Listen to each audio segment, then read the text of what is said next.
right, what is up, everyone? Welcome to Spoiler Kings. My name is Tim Kramer with Brian the Grizzly. What's up, everybody? How you doing, man? Man, it's been a busy week, but I'm full of stuff. I've been watching so much more TV show stuff. went back and watched all the Orville. I went back and watched Picard again. This whole week has been, because it's Mother's Day, so like I stayed up all night doing stuff for my wife, and so she wakes up to this clean house, whatever. So I'll just watch TV shows. So the little things. It's so awesome. Oh my goodness. Yeah, that's good. That's good.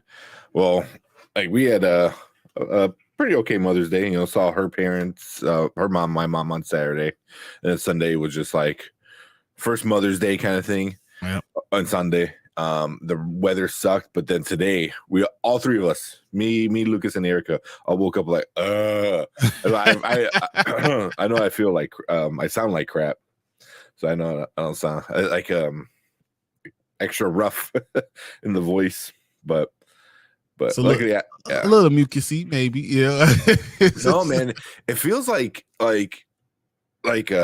it's like rough in the back of my throat, but like somebody like not mucusy, like I was snoring crazy, like it feels like sore, like like what the heck, like all cut up. Someone with the sandpaper was like, gotcha. Yeah. So yeah, it's been one of those days, man. So we're going to work, and you're just like, I don't want to go to work, but you gotta do what you gotta do. But we're gonna talk about a few things tonight. So we'll get into our Sisu review. Finally, Sisu review. We'll get into that. And man, you're not lying. That was exactly what you expected. It was intense. It was intense. Yeah. There was so much of it. There was so much killing, and it was just from beginning to end. It's like soon as it started, it did not stop. It was like getting on a roller coaster. Yeah. So we'll talk about that. Hopefully, Brandon should be joining us because Brandon needs to give us his quick review of Guardians. Yes. Because I know he has some feelings about it as well. But we're also going to talk about the second weekend of Guardians going into it. We probably should start off with that. I think so. I think we go right in the box office numbers of Guardians because. If I can't hurt myself if I don't pat myself on the back too hard, but I called that. Yeah, there we go. Well, real quick, we got Derpy in the house. We got the View with Drew in the house. What's up? Yeah, so yeah, like you said, you deserve a pat on the back because what did you say? I was looking for the clip and I didn't get a chance to kind of scrub through it. I basically called 500. I said 520 million is what I called. Yeah, and I think you said like 60. I said mil. 60. I think I said 68 mil. You said 68 mil? Yeah. Either way, that was pretty close on the second weekend. So Guardians is crushing it, like absolutely crushing it. And I think you were right when you called it being Mother's Day.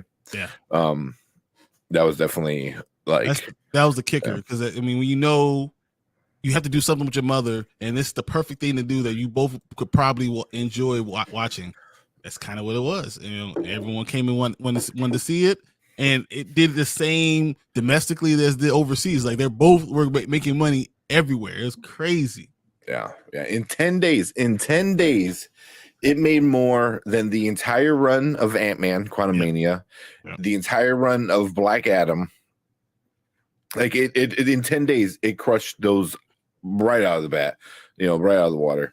So now the question is, like, does this movie hit a bill? I told you I thought it would. After I saw it, I said this movie is going to touch people in the heart, heart hole right here. People are going to love it, and they're going to see it multiple times. I know I've seen it twice, and I'm probably going to see it again on Wednesday. Just because when I think about what movies do I want to see, I go to the movie theater. I was like, no, I actually would rather see Guardians again than see the ones that are coming out. Yeah, let's see Fast. Well, I think Fast 10, Fast X comes out this weekend. So, I mean, I'd rather see Guardians, but I know we gotta watch it. Yeah, but yeah, man, it's gonna hit a bill, and I think it's well deserved. With it, stuff like that. What's up? We got Brandon Davis. What's up, B? I know Brandon's got a bunch, man. You were just in the group saying how much you love this movie. It stuck the landing. That's what's so good to have a movie, an end of a trilogy that stuck the landing. Yeah. And then Derby said my mom asked me where I was taking her out to eat too. I said we have food at home. It was like that meme. Yeah, my mom would slap me from across the room. Yeah. You could have taken her out to go see Guardians again. Exactly. So and popcorn's on me. I think if you had a T-Mobile Tuesday, they gave you free popcorn. Exactly. So you go large free popcorn. But yeah, it definitely. Over was it 520 something? 530, almost 530, $530 billion. Yeah. What's crazy is that foreignly it made $316 million. Okay. So if that's $316 million in 2 weekends, Mario did 674 in the entire run. Does this catch it foreignly? Super Mario, which is like the biggest thing in the world, especially in Japan, does it catch it?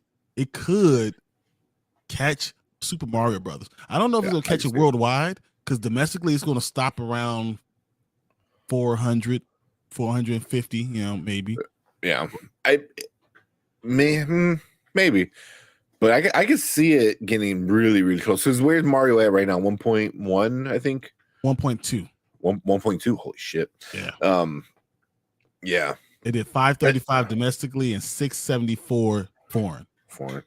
Yeah. It's gonna be super close. I mean, and then it's pretty much done. It's got a couple more weeks, and then I think that's about it. Like I don't see it lasting past this upcoming weekend. Might be the last weekend, really, because after that then it's just banger, Exactly. just nonstop, where exactly. So yeah. But yeah, does it beat Mario? I don't know. I don't. Was it a better movie than Mario? Yes, 100%. I think so. I think so too. Mario was fun for what it was worth. As a whole movie, though, Guardians. Well, here exactly because what Brandon said, it sends you through so many emotions. Yeah. And it's very different from the first two that were very jokey. This one had his jokes as well, but the emotions is what it also really hit home. It finally, James Gunn said that this trilogy was about Rocket, and we finally understood and filled in all the pieces about why this is about Rocket. Why you see as a Rocket's story. Yeah. How he became leader of the Guardians of the Galaxy. Spoiler alert, sorry. Yeah. I mean, and then like I went back and I watched one. I watched most of two. I didn't finish because I was watching it while I was at work, so I got pulled away. I just kind of throw it on and put it on my desk and do stuff. But I want to watch all the other stuff he was in, even for a brief cameo. For like Endgame, I believe he was in a little bit, stuff like that. Sorry. And then he's in Infinity War. He's in. Is he in Infinity? Oh yeah, he is in Infinity War. Yeah. So definitely want to catch like stuff like that, because I think anytime he has interaction with somebody, they don't know how to. Obviously, especially if you're a human, you're like, that's a talking raccoon. And then even if you say that, he gets mad because he's like, stop, don't call me that. And because also, like, I get it, he didn't know what he was, and everyone called him all these names, so it's kind of interesting. So that was awesome. Go ahead, read this real quick. So Chris Pratt is in the second biggest movie in the world. Two biggest movies in the world. The two. Oh yeah, Mario and Guardians. Shit. Yeah, he might make $1 billion in both. He might do what The Rock has been trying to do for his entire career, back to back. Yeah. You're not kidding, man. Yeah, Chris Pratt right now is on top of like Hollywood. Think about people were trying to cancel him, and he's like, I'm still Chris Pratt. I'm still making this money, no matter what you say, or no matter what I say. Yeah, exactly. That's, I mean, Yeah, that whole canceling thing is whatever. This Chris Pratt proves it. It's like exactly. they not one but two. They have two back to legit back to back. Like it was like that was the last big movie. And then you had other movies, but then Guardians was the next big movie right after Mario. And I mean, Mario's only been out 6 weeks. Yeah, the beginning of April, right? So yeah. So that's crazy how much money he's making and how well it's doing. Yeah. But I was listening to James Gunn, and he was talking about Gamora and how Gamora was actually supposed to die.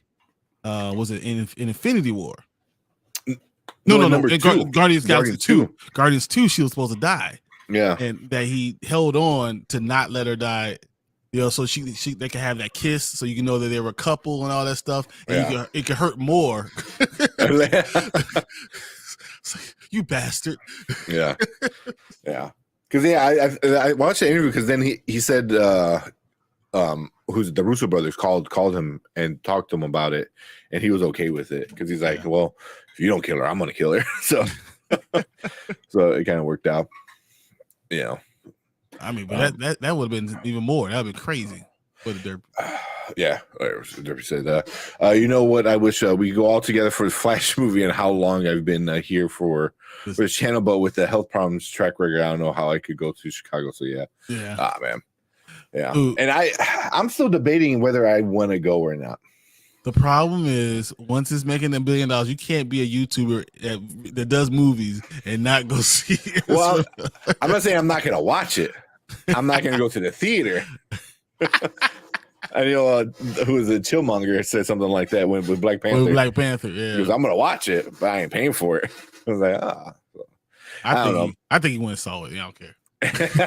I'll just not admit it. I don't know, man. It looks really good. Everyone's saying how great it is. It's Keaton. I love Keaton. All I'm saying is I told you guys 5 months ago what was going to happen with it. And it's all coming to fruition. And I'll tell you guys, we're going to be sitting there talking about in July, like how they keep it Ezra Miller. Because Warner Brothers cares about one thing, and that's the almighty dollar. And that's why we're going to end up getting it. It's going to happen, man. Yeah. I'm still holding on hope that they're not stupid. But hey, that's how they follow one thing, and that's money. It's the green. Yeah, I know. But yeah, man, it's Ohio. You're in Ohio, and we're in Chicago. So that's not too far of a drive. Yeah, he's not too far. I forgot what city he was in, but yeah, he's farther. I mean, he's at least 8 hours away from us. Yeah, that's not too bad. So also, as mostly a DC fan, I had fan in Gunn already. But now after watching Volume 3, I'm convinced DC is in good hands with his vision of DCU and Superman Legacy. Same. And he already came out and said, he goes, Superman's not going to be a jokey film. It's not going to be like his normal MO kind of stuff. It's going to be, he understands what it needs to be, which I appreciate. I don't know. And it's not James Gunn that I worry about. It's really not him. It's overall as a company, Warner Brothers, DC, doing something stupid. But I keep saying it's completely different. Zaslav lets his people run the show, man. Zaslav lets Discovery people. He's like, do your Discovery shit. You know what I mean? Well, who is it? In Disney, Bob Iger. Bob Iger did the same thing. He's like, Kevin Feige, do whatever the fuck you want. It's all good. You report to me. And then Chapek came in and was doing the shit that the old Warner Brothers was doing. Like, we're going to make 15 different managers. So, like, you have to report to everybody. And then look what we got. We got Phase 4, so. All I got to say is this is not DC. This is not a 5-year thing that DC's been doing. It's literally been almost 30 years of DC. Different people running it, the company. I don't believe in it until I see it. And you know what? It's funny because we're going to have bangers coming out. There are going to be banger movies coming out. And I really believe they're going to somehow F this all up. Somehow, because they're going to follow the dollar. And I'm telling you, and I don't want it to be my fault because, honestly, I like DC more than I like Marvel. I think the characters are better. Don't let me get on Batman, but I think their stories are better. I think everything is better. I think that Marvel has watered down DC characters, but Marvel knows how to present their stuff. And I trusted that in their vision. I do not trust in DC's vision. I don't think Gunn is going to have complete control. I really don't. I really believe that they're going, and the Gunn is going to say, "I don't want Ezra Miller back," and then we're going to hear in August how Ezra Miller is going to be back in for DC. Well, they already. I mean, get this cat out of the way. They already did something like that with what's his name, with Cavill. Like if they really were that crazy about it, they would have kept Cavill. You know, Cavill didn't make him $2 billion. Also, he didn't have an opportunity to. He had a movie. He had a movie. and then he had a movie. Then he had the Justice League. And but he was very little in the Justice League. If Justice League made $2 billion, everything would change. Yeah. Well, we would still be getting Snyder at the helm. Snyder would be. He would have had his chance to run everything again. Yeah. I'm telling you. And that is my concern. That is my concern. And I know you think, oh, it's going to be fine. No, until I see it, until they say, all right, we're not going to keep Ezra Miller, because Gunn doesn't want it. He doesn't want him. But if they do keep him, you know what's going on, and it'll be a red flag, and everyone will understand that I was already right, and we'll know exactly what's going on. Yeah. But I hope, from what we're told, Gunn and Saffron, are running DC. Like they pretty much pull the strings. Where Gunn is the creative person, and Saffron is like the money guy. You know what I mean? Like so. And that's the worry. So no DC movie has made these big money, big dollars. And this one movie, yeah. But if this one movie does, and they making another Aquaman, but if this movie does 1.2, 1.3, 1.5 billion dollars that they're talking about, how do you get rid of the character? I don't know. I'm just telling you. I'm just gonna say, yeah. When it happens in 2025, and he's like, "Wow, he's still there." I'm like, But now, are you getting rid of the character or the actor that portrays the character? They get rid of neither. Yeah. They get rid of neither. You know, because I mean, that's when you start to like question is it the character or is it the actor with the character? Like with Superman, I think it was the actor and not so much the character.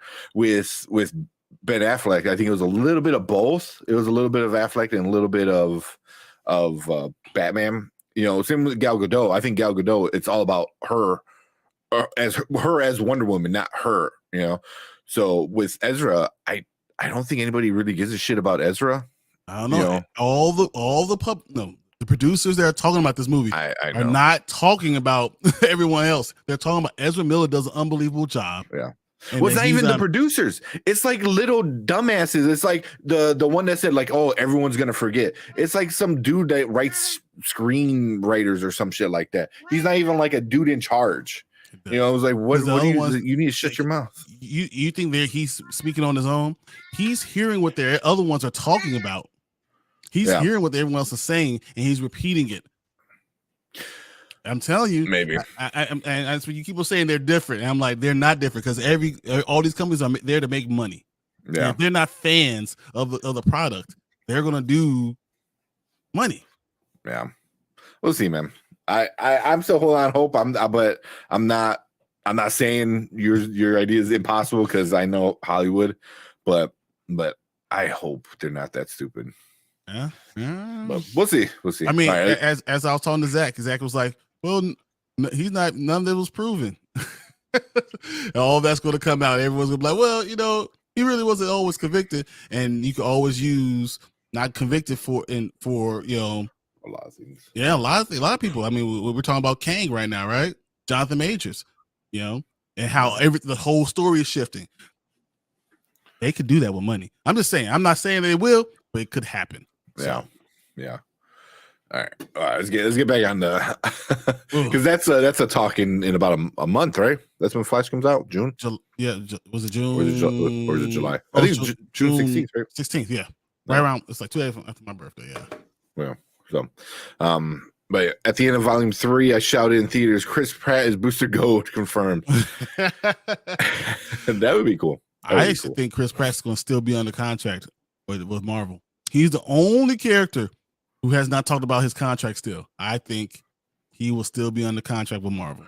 He did kind of bring up, though, that he don't know if he would want to do a Star-Lord without James Gunn in one of the interviews. So, I mean, I know that's not really contract, but he said he's open to the idea. If it's good. But yeah, you know what I say? Exactly. It's the same thing I was just talking about.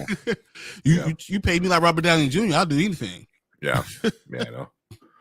So, but I know they all of them will still want to do something in DC, which would be weird, like this Guardians and different makeup, and now they're over here. Yeah, so. they won't, but they like literally won't let Chris Pratt out of his contract because he's the one that signed the bigger deal. Yeah, he was one of the bigger ones. Him and Zoe were pretty big. Yeah, but she did for length, but I think he has 10 movies, which means to me that he has 2 more movies to fulfill. Yeah. Or something weird. Brandon said, Mama asked if I was going to see the new Batman movie. See, exactly. They're marketing it that way. They're marketing it that way. Yeah. Oh my Lord, Batman. But that's what they're doing. Look all the posters that came out recently were like all Bruce Wayne, all Batman. The 89 posted on it really big. So they know what they're doing. It's smart. I mean, honestly, they know what's going on. They're doing a smart thing, and what's going to happen. Oh, Brandon's on his way. Okay. But speak of the devil. Yo, what's up? What's up, man? Not too much, guys. Sorry about that. I've been having internet trouble. Yeah. That's fine because we're going to be all here to listen to you. yeah. Well, we're just talking about Guardians and its second weekend and stuff like that. So we're already kind of talking Guardians and James Gunn and all the spin-offs that conversation goes into. Cool. But here we'll run through. Let's run through the comments and then let's let you at the floor, man. We'll get it all set up for you. You knock them down. Yep. All right. Yeah, I'm just trying to connect my earbuds. Gotcha. Mm-hmm. All right. Brandon, you should said Adam West is in it. Oh man, if they do a deep fake, that'd be kind of cool. She would have known. Even the villain Guardians 3 killed. Yeah, he did. Yeah, I'm not sure if I ever seen him in anything before. Not sure who he is. Yeah, he was in Peacemaker. He was in a few other things too. But yeah, he crushed it like Namor. No. I think Namor wasn't. He wasn't Namor villainous. Did bad shit, but he wasn't like a villainous, like out to like rule the world. Like he's just like, hey, leave me the fuck alone. Yeah, where he's an anti-hero. Exactly. Yeah, where this guy was like, I want to be a punch god. You in the face. Like you're doing such a good job of me wanting to punch you in the face. Well. That's quality done. Quality acting when I want to punch you in the face multiple times. Yeah, he's good. He was in Peacemaker. He played a pretty big role in Peacemaker. Man, there's something else he was in, like a TV show, and I'm having a brain fart. Yeah, but he's a really good actor. Yeah, he was great as High Evolutionary. Yeah. Hang on one second. I'm trying to like switch with my headset because I'm having trouble with something here. He was in John Wick 2. Mm-hmm. I forgot about it. He was in John Wick 2. I remember it. Designated Survivor. Who did he play in John Wick 2? The black guy at the beginning when she's explaining like we're going to take what we're going to take and you're going to be happy about it. So now go downstairs and enjoy the party. Okay. Huh. Yeah. Where's her name? Gianna D'Antoni, whatever. Yeah, D'Antonio. She was telling her, she was like, yeah, so now go down and be happy and go enjoy the party because we're going to take what we're going to take. Huh. And that was him. So, yeah. Yeah. Somehow I forgot all about that. Yeah. Peacemaker was part of the other big one. But he had a pretty almost a lead role in Peacemaker. Yeah. Mm-hmm. Yeah, he was a pretty big important character. But and it makes sense why he would go with James Gunn in his movie, because James Gunn tends to use the same people. Like he has his group, and then that's who they go with. But yeah, he did crush it, man. Derby said, we'll see how it goes, Brian, though we don't know at this point, man, until we get the first teaser. Yeah, heck, even casting announce what this film is about. And don't get me wrong, I don't think that it's going to be like Superman Legacy is going to be bad. I just don't believe in WB. I think that James Gunn is not going to have control.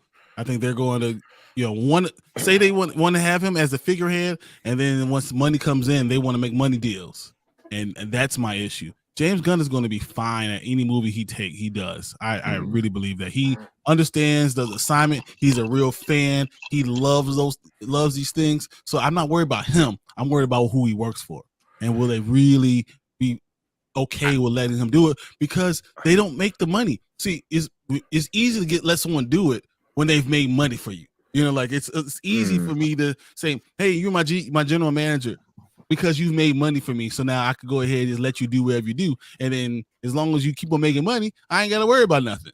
But when it's a new thing and you don't know, and you start seeing money coming in and you want to jump in and micromanage, it happens to the best of us. I'm just letting you know. If Warner Brothers knows what's good for them, they will. Yeah, which I believe they do, because they hired the dude that found Kevin Feige. They're like, we want to do what Marvel's doing over there. So who they hired? I can't. What happened? Oh no, I'm just saying. I'm just kind of switching. Yeah. Something out because my headset headset's kind of acting weird. So hang on 1 second. Give me 30 seconds. Go for it. Go ahead. But yeah, they hired I can't remember what his name was, but he's the dude that found Kevin Feige and told Disney. He goes, "Hey, this is your dude." They did the same thing over there, and they're like, "All right, listen, like you need Safran and you need Gunn, because there's only one Kevin Feige, so you need to find two people who could do the one job." So here's the difference. Once again, Disney's made billions in movies, billions, so they can go ahead and afford to let you do something. I mean, I said DC. Marvel's made billions. DC has not. So but because DC has not, Marvel made nothing. They made Iron Man 1. That was it. So I don't think the ball started rolling somewhere, and Feige had no control of that. He had no complete control until they start seeing the money coming in, and then they're like, okay, go ahead. He had complete control from the start. Iger was like, you do you, and we'll make sure. But at the flip side, if you fail, you're gone. We're gonna find somebody else. So that's my thing, is if they come in and they want to micromanage, I can see Gunn being like, I'm gone. F this. Why am I gonna bother? You told me I'm gonna be the person, and now I'm not the person. Because contracts work like that. And if he says they signed him to at least 10 years, he's going to be there 10 years. I mean, yeah, he could be there 10 years, but he's just a figurehead. You know what I mean? So at that point, he's like, okay, cool, you're gonna do your own thing. I'm just gonna be here and just put my name on the credits. But he said he's been, well, not anymore because of the writer's strike. But he was, but that ruins his name, and he's not a young man. So that's what I'm saying. Like, there's things people get put in a situation where they end up doing. But he's not writing the movies. He's writing Superman. But he's helping write the other movies. Like, so, like, obviously, like I said, then it's not right now because of the strike. But he already said he's helping other people write the other scripts for all the DC, because so he's got his finger in everything. And if you want to micromanage and you don't let somebody be like that, because then you're like, oh, you're the dude, and then the second shit happens, you're like, well, yeah, you're not the dude anymore. Because then at that point you're like, okay, cool, because I'm not going to direct anything, I'm not going to write anything, because that's not why you hired me. You didn't hire me to write and direct. That's why they give you contracts, and that's why people do things that they don't end up liking. But he can do what Kevin Feige did in Phase 4. All right, Taika, go ahead, do your shit. That's what Kevin Feige did. He's like, hey, go do that. Yeah, but the problem, once again, it ruins your name. He's not a young man, so like. But no one's saying Kevin Feige sucks. No one's saying Kevin Feige sucks as a phase 4. Has 12 years before then, but 3 other phases in 35 other movies that told him he doesn't. So, but James Gunn doesn't. He has some of the best movies. He will have nothing for DC. He will have nothing. DC. He will have nothing for DC. So there'll be no track record for DC. So once again, when he's running the show, there'll be no track record. He's going to have to play ball with them. So in the end of the day, if this money makes this movie makes money, his hands are going to be tied. I don't think so. I think they would probably be like, oh no, they might not fuck with James Gunn's DCU. You know, he'll be that whole extended universe bullshit. You know, like, oh, here's the what's it called? Elseworlds. You know, so it's like, so do you want to see a Flash? You know, because everyone's bitching about all the movies coming out this year. Like, why am I going to see a movie that doesn't matter in anything else? So it's like, why are you going to go see another Flash movie that has anything to do with the new Flash canon? But what if that's what they tells him? That's what he says. He says, you know, we're going to put it over here, but it's still going to be out there. We're still going to put it in there. Like, and then they'll tell him, hey, we're doing this because we don't want all these movies not to mean anything. Like, there's ways around it. There's ways to manipulate the situation. And as much as I hope you guys are right, I don't believe that people are altruistic and they're not going to worry about the dollar. And that's why I think that, you know, DC, who has not made money on movies in recent history, is going to worry about the dollar because they're going to make a buttload. If they make, I'm telling you, if they make 1.2, 1.3, 1.5 billion with a B, that movie's going to go forward. Just what it is. I don't know. Because then, I mean, it's your hope is that, but because it's because like you can go forward with a different Flash. Why it doesn't have to be Ezra Miller? You know, if they love it because Ezra Miller was great in it. Yeah, but he's not. I haven't heard anything. Everyone said Keaton was great. Supergirl was great. Ezra Miller was okay. That's what everyone said. I haven't heard anybody say. That producer said he's done an unbelievable acting job. All the people that went to CinemaCon and all the fans that watched the entire movie, they're like, yeah, he was all right. You know, I didn't hate him. Once again, those are people that are public figures that can't go out there and say, oh, he's an amazing actor. He did an amazing job. Because they'll look bad on them. I'm telling you, we don't have to say anything. We'll just see. Yeah. We'll just see. And when the money comes in, we'll be like, I just don't see. Like, he already sucked as Flash. I never liked him as Flash. And even people who liked him as Flash said he was like okay in this one. But I didn't like him as Flash either. But you know what? You know, I think who my favorite Flash is. But I do know follow the money. And that's what tell you the story. Yeah, but this, I don't know, man. This movie is gonna be interesting because you're gonna have so many other people in it. You know, Zod is back, Keaton's back. You have Supergirl for the first time that everyone's saying she crushed it. Good. Yeah, there's a reason they're marketing pretty much Batman and Batman alone in the ads. That's what you have to manipulative marketing. Yeah. No, but that's what you have to do marketing wise. But you know what? Guess what? If they go to the show and they spend all that money, and he does a good job, and they see him as Flash, they're going to try to keep team as Flash. Now, it's going to take someone strong to put their foot down and say, I'm not going to do this. You know, can they do that do a contract? Or does Ezra Miller make everything better because he walks away? I hope one of those things happen, but I don't believe in it. I don't believe that's what people follow money. Doesn't matter. They don't care about what, you know. If it was all about morality, we wouldn't have half the stuff that's going on now gone. If it was about morality, this is what really is good. No, that's not what people don't care about that. Yeah. I mean, I hope the best thing is after it's all said and done, the movie comes out and like Ezra's like, all right, I'm gonna go handle my stuff. You know, I think that'll be the best, at least for him, PR wise and stuff like that. And he kind of just lays low for the next couple of years, and then, but then, like you said, does he come back? Financially, if they tell you we're going to give you $50 million, okay, tell me where to sign. What, to go to rehab? Yeah, we get $50 million. We'll redo your whole everything. We'll start writing this movie right now. You know, we'll make you squeaky clean. We're gonna go work on everything. You know, because this is gonna make us a lot of money. It'll be worth their time and worth their money for it. Just I hope I'm wrong. I hope I'm wrong. But all history in the last all of cinema has told me that I'm not. That's not what they do. That's not what goes on. Yeah. It's there's a lot. There's so many questions. Like, is it, like I said, is it Flash or is it Ezra that people are liking? But then also is like, is it Supergirl? Is it Batman? Is it Affleck? Is it Keaton? Like, there's so many other factors that could make this movie great. Then I think are going to make this movie great. And then at what point do you like, no, he is the reason why? Because if he's not the reason why, then you can either put anybody else. You could put Grant in there, and you get the same movie. If he's doing a good acting job, because the bad part is that he's not a terrible actor. He's not, and if it fits his narrative, he's just wrong to play the Flash. I agree, but if it works for them, it works for them, and that's all we could do. And if it's about money ties this stuff together. So I'm hoping. Understand, I am not on the side that I want to keep Ezra Miller. No, that is not my. I gotta run upstairs real quick. Finish the comments, and hopefully by the time I come back, let's just go through because I know Brandon's got to do his thing. So give me like a couple minutes. I'll be right back. All right, let's get rid of him. All right, so now I can stop talking about it. Brandon, I love Henry as Superman.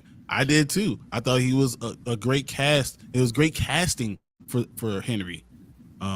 Yeah, but he wasn't the problem. The script and directions fell flat. Yep, and the marketing behind it, they didn't market it well either. He should have been great. Yeah, he should have been great. He was pretty much the whole package. It was just almost everything around him that is where they went wrong, unfortunately.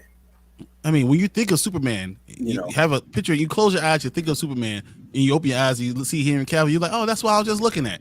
Like, he is perfectly cast as it. He cares about the project, yet he didn't get it, but it's because they didn't make money. That's where it comes down to. Therapy says, yes, Henry was good for what was awfully given, but Henry is now 39, so there's no for a movie universe. Well, the people that are talking about playing Superman are in their 30s. It doesn't matter if he's 39 if he looks like he's 30. I mean, look at Brandon. Brandon's like 150 years old. He's actually 150 years old. No, he looks like he's 30. He's 150 years old. That's how good he is. It don't crack. Just letting you know. Tony, what's up, Tony? Spoiler kids, what's up, Tony? Man, how you doing? All right, B, what you saying? Tony. Oh no, I was just saying, Henry Cavill was fine, and I loved how passionate he was about the role. It was just, the direction they went with Superman was wrong. I do think the way James Gunn is kind of talking about it and the direction he's going with it is, that really makes me excited for it. Some of the casting rumors, I'm pretty happy with, especially the short list they're talking about to play. I know they have like an actor who's a front runner for Superman right now. I think his name's like David something. David, I'm not sure how you pronounce his last name, and then the short list for Lois. I saw that the Lois one. Decent, what I read. Yeah. Well, I'm hoping it's the girl who plays Miss Maisel. Because she essentially is Lois on that show. Okay. Yeah. I'm okay so with that. She'd be good. Yeah. It depends on what direction they're going to go in. So depending on what direction they're going to have Lois and B for this movie, because we really don't know. As long as they don't completely waste the actress's talents like they did Amy Adams. Or Geek says David Cornsweet. And Cornsweet. Oh, is that how you say his last name? Okay. Yeah, that's what he said it is. Yeah.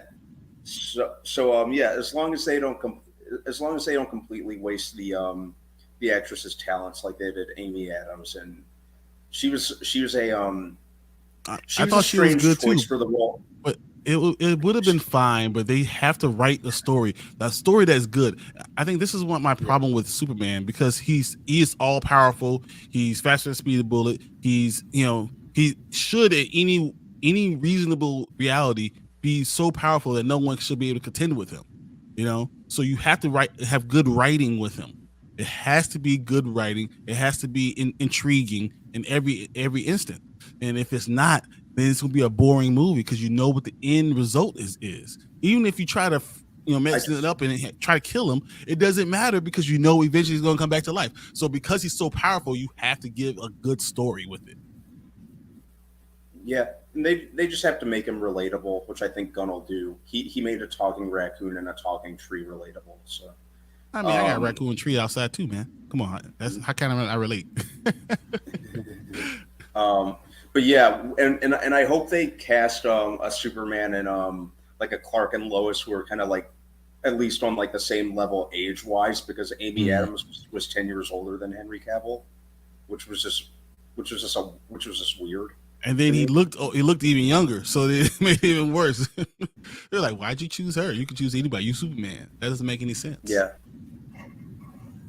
Savor the Flavor says Flash from the Netflix series is 3 times greater than Extra Miller. I can't disagree with you. Tank put all the Chris Pratt comment. And then Brandon asked Tank, why is your flirting acting weird tonight, man? I will only bring that back up when he comes back in. But why is your flirting acting weird tonight? I thought that was hilarious. He said, LMAO, Booster Gold. I had a couple of his comics. That hero is a deep cut. And then, of course, there'll be Booster Gold. Give it to me. He's been talking about Booster Gold for a long time. So I got to give it to Derpy with that. And then Brandon says, any speculations on how they will bring the legendary Star-Lord back? Yes, I definitely have speculations, but I think I'm going to star this, and we'll come back to this after Brandon does his review, because I really wanted to talk about that. I have a specific way I think that you're going to bring him, and there's a reason why I want to bring him back, because I talked about it on Zach's channel, what they're going to do, and it's all about bringing the cosmic into, bringing both the cosmic and the stuff that's happening on Earth together. So bringing cosmic entities along with it. So I think that's going to be something I want to talk about, but we'll do that later. All right, and then Derpy says, well, if they do that, man, from what he said, it's separate, like Marvel Studios prior to buyout of Disney. So if they go bankrupt, it'll just be their own business studio. Yeah. I mean, I don't think they're going to go bankrupt. I think they're going to make too much money. When they make so much money that you can't deny what's happening. And I think that's the worry. Keep on going.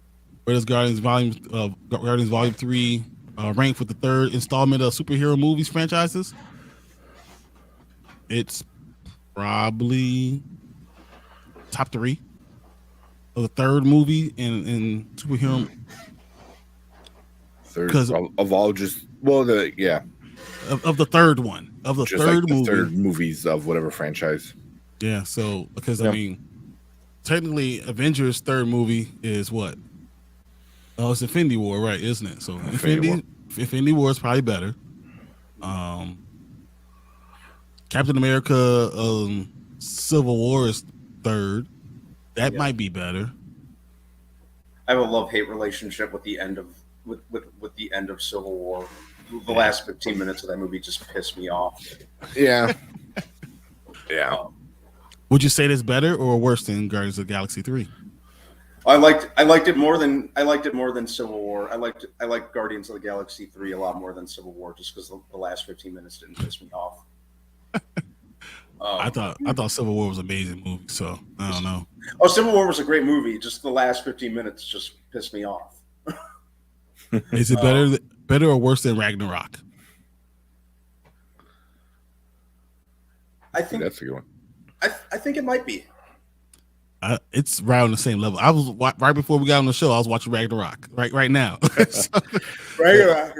You know what I'm thinking right now though? This is the only movie, well, like third wise. So it's the third movie in that doesn't need any other support. Like Ragnarok needed Hulk, you know, like Civil War needed the Avengers. The entire Avengers. It's Avengers cast, 4. That's what it really was.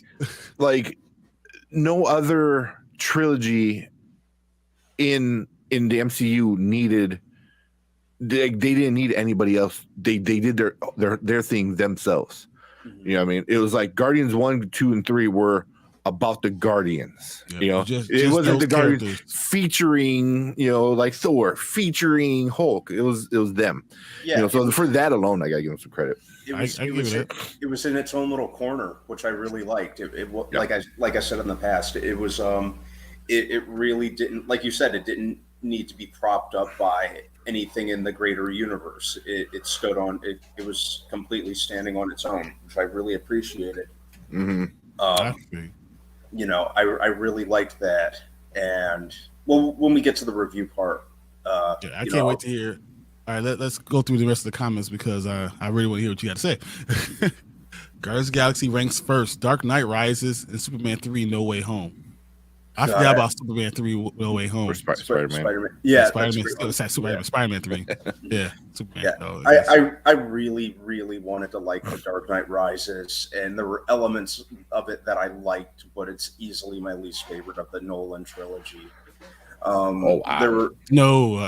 because you love Batman Begins. I thought Batman Begins was the least of least. Yeah, I didn't hate it, but it just wasn't. Dark Knight is like, it's like standard for what, if you want to make a great superhero movie, that's the standard.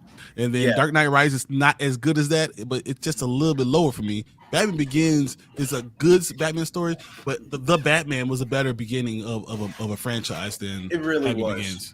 So. I agree on that. I really enjoyed Batman Begins. I love The Dark Knight. You know, it's the as much as I love Batman Begins, I have to admit, like, The Dark Knight was easily the best in that trilogy, and Nolan set a pretty high standard for himself. And it ends really well. It ends Dark Knight Rises ends perfectly. It really does. Yeah, I like that it did kind of end things, but like, other than that, it wasn't really my cup of tea. And I oh no, I that was so stupid. I thought the character of John Blake was a joke all around. I thought he was he kind of was as big a joke as Bane. Of course. But Bane was awesome. Bane is all like, how do you talk about? Don't talk Bane. Because he sounded like Marvin the Martian. I loved it. He sounded like Marvin the Martian. And my god, it was pretty amusing how Nolan character. That was an awesome character.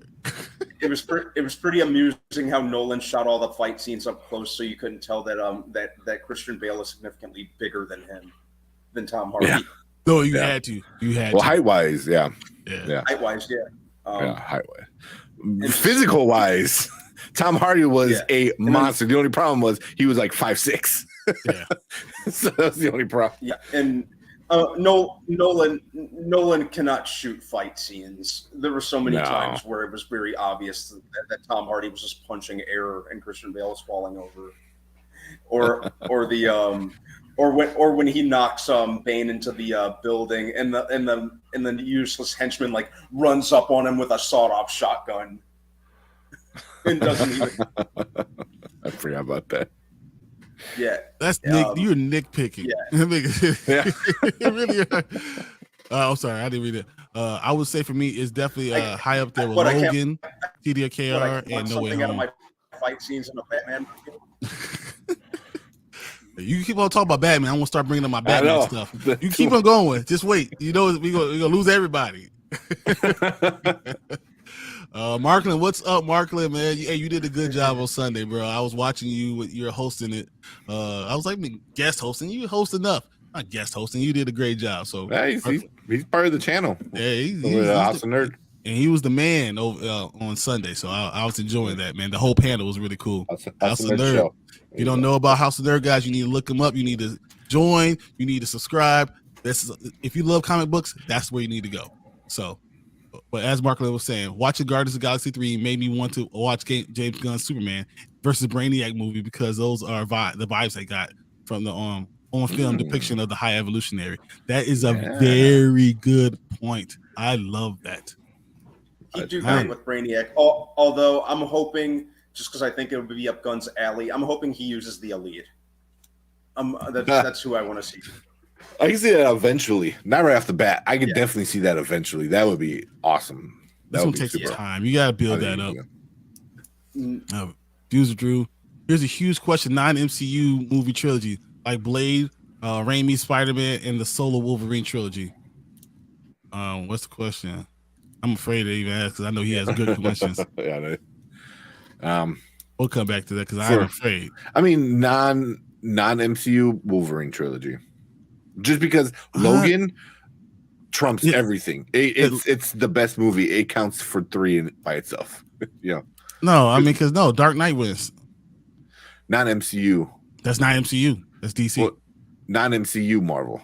That's what I'm assuming. Because Blade is Marvel, Spider-Man's Marvel, Wolverine's Marvel. Okay. That's why I assume. Okay. But also, Wolverine Origins was really, really, really bad. Yeah, it's like awful. But the Wolverine was okay. But Logan was. Anytime we got that Deadpool, come on, bro. Yeah. Oh God. All right. Mark says Christopher Priest, Superman. The Wolverine was like 2/3 of a good movie. Yeah. He has Christopher Priest, Superman Lost is good depiction of Superman who is out of his depth because all those powers just barely keeping him alive. Yes, I wish I wasn't. I just picked up number 3. I have to read number 3, but man, Superman Lost is so good, man. So number 3 right here, so good, guys. Yeah, this is so good. Oh my god, that just came out last week. So, I did. I feel like I've had it. I don't know. I think so. I think it did. He said, Cleve 17, Nick Fury is going to recruit him. Nick Fury, Star-Lord. I can see that. That'd be cool. I mean, Nick Fury can do all things. I actually wouldn't be surprised if he dies somehow in the series. But if he doesn't, I could still see him do that with Star-Lord. Yeah. Star-Lord. Then Marklin says, Star-Lord is going to play a role in the Avengers Kang Dynasty. That's Marklin. Shh. Wait till after Brandon's thing, man. I got this. Yeah. And then he said, Dark Knight Rises has a great ending. It does. I think a very perfect Batman ending. It fits the character and the story and everything. Yeah. James Gunn's top 5 comic book movies are Spider-Verse, his favorite, Superman, The History of Violence, Old Boy, and Deadpool 1. Is Old Boy a comic book movie? Yes, really, comic book. The trilogy. Is it a manga? Yeah. Yep. Okay, I didn't know. But yeah, I mean, we were just talking about Old Boy last week. Yeah, last week. Yeah. Speaking of, real quick, I got to edit all those videos, and my laptop crashed, and not just crashed. I got blue screen, so I got to do an entire restart of the whole computer. I was ready to just fall down and cry. That's because we put all that memory on it, man. That's what you can't handle it. 17 says put some respect on Bane, man. I'll put some respect on Bane, but I will not put any respect on Tom Hardy's Bane. So you can forget Tom Hardy's Bane wasn't bad. It's just he's a small dude. It was awesome. He was still good. Look up how he got the voice, how he came up with that voice, and it's a really interesting story how he decided that voice. Sounds like Dracula and what did he watch? What did he watch a lot of? Did he watch a lot of Yoda?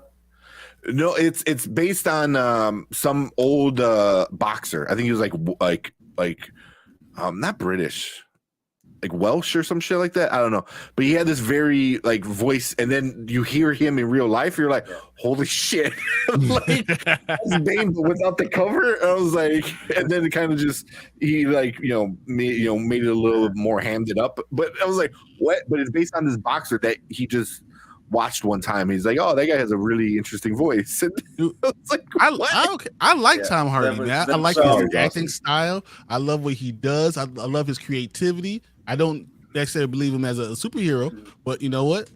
I believe him as Bane. You know, he broke his back. He broke it. Spinal. It was broken. Yeah, I love Tom Hardy. I wasn't. Yeah, but yeah, the Bane voice was interesting. But then Nolan rolled with whatever Bale was doing with his Batman voice. Yeah. I'm just going to whisper it all like this. Yeah. I know. One of my friends does he gets the tube from paper towel rolls, like paper towel rolls, and he'll speak through it, and it sounds so good. It sounds just like it. he's really good at it. Oh man.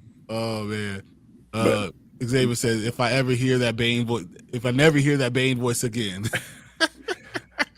I didn't mind it. Yeah. That's what I like. They took it for the Harley Quinn show, and they just really made him goofy, which was perfect. It's just so good.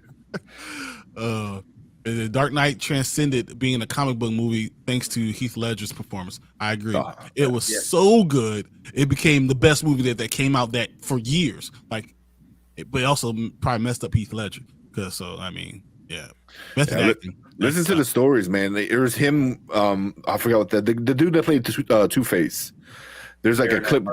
Yeah. There's a clip going around where he's in the hospital bed, after getting burnt, and he sees Ledger, in the makeup and stuff. He's like, I'm like, what the fuck? Like, that's freaky, and he's like, because he's in that character mindset and shit. Like, it's a really cool little clip. It's like making its way around TikTok and everything like that, and how it was all like improvised. That whole hospital scene was just improvised between two great actors. Yeah. I miss Heath Ledger. I thought he was all. I loved him in A Knight's Tale. So I loved him. And 10 Things I Hate About You. Come on, everything he's done is Lords of Dogtown. Lords of Dogtown. Great for your skateboarder.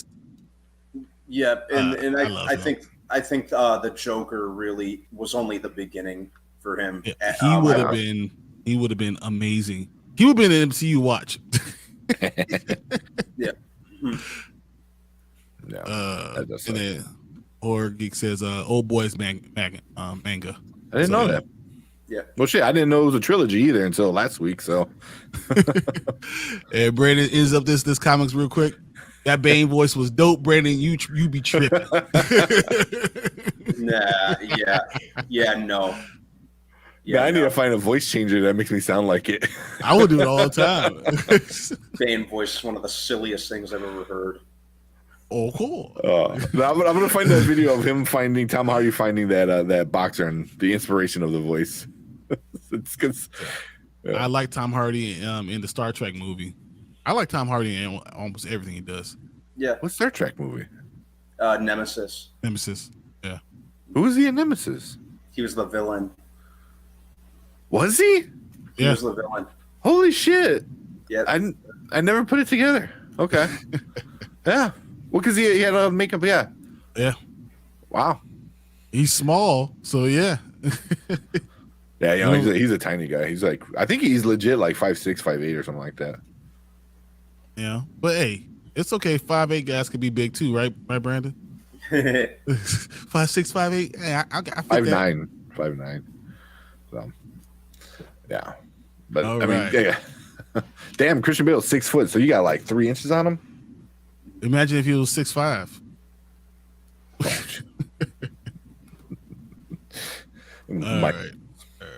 All right. Well, no, we got to this part. Let's get Brandon's thing going on. So let's do this thing. Yeah.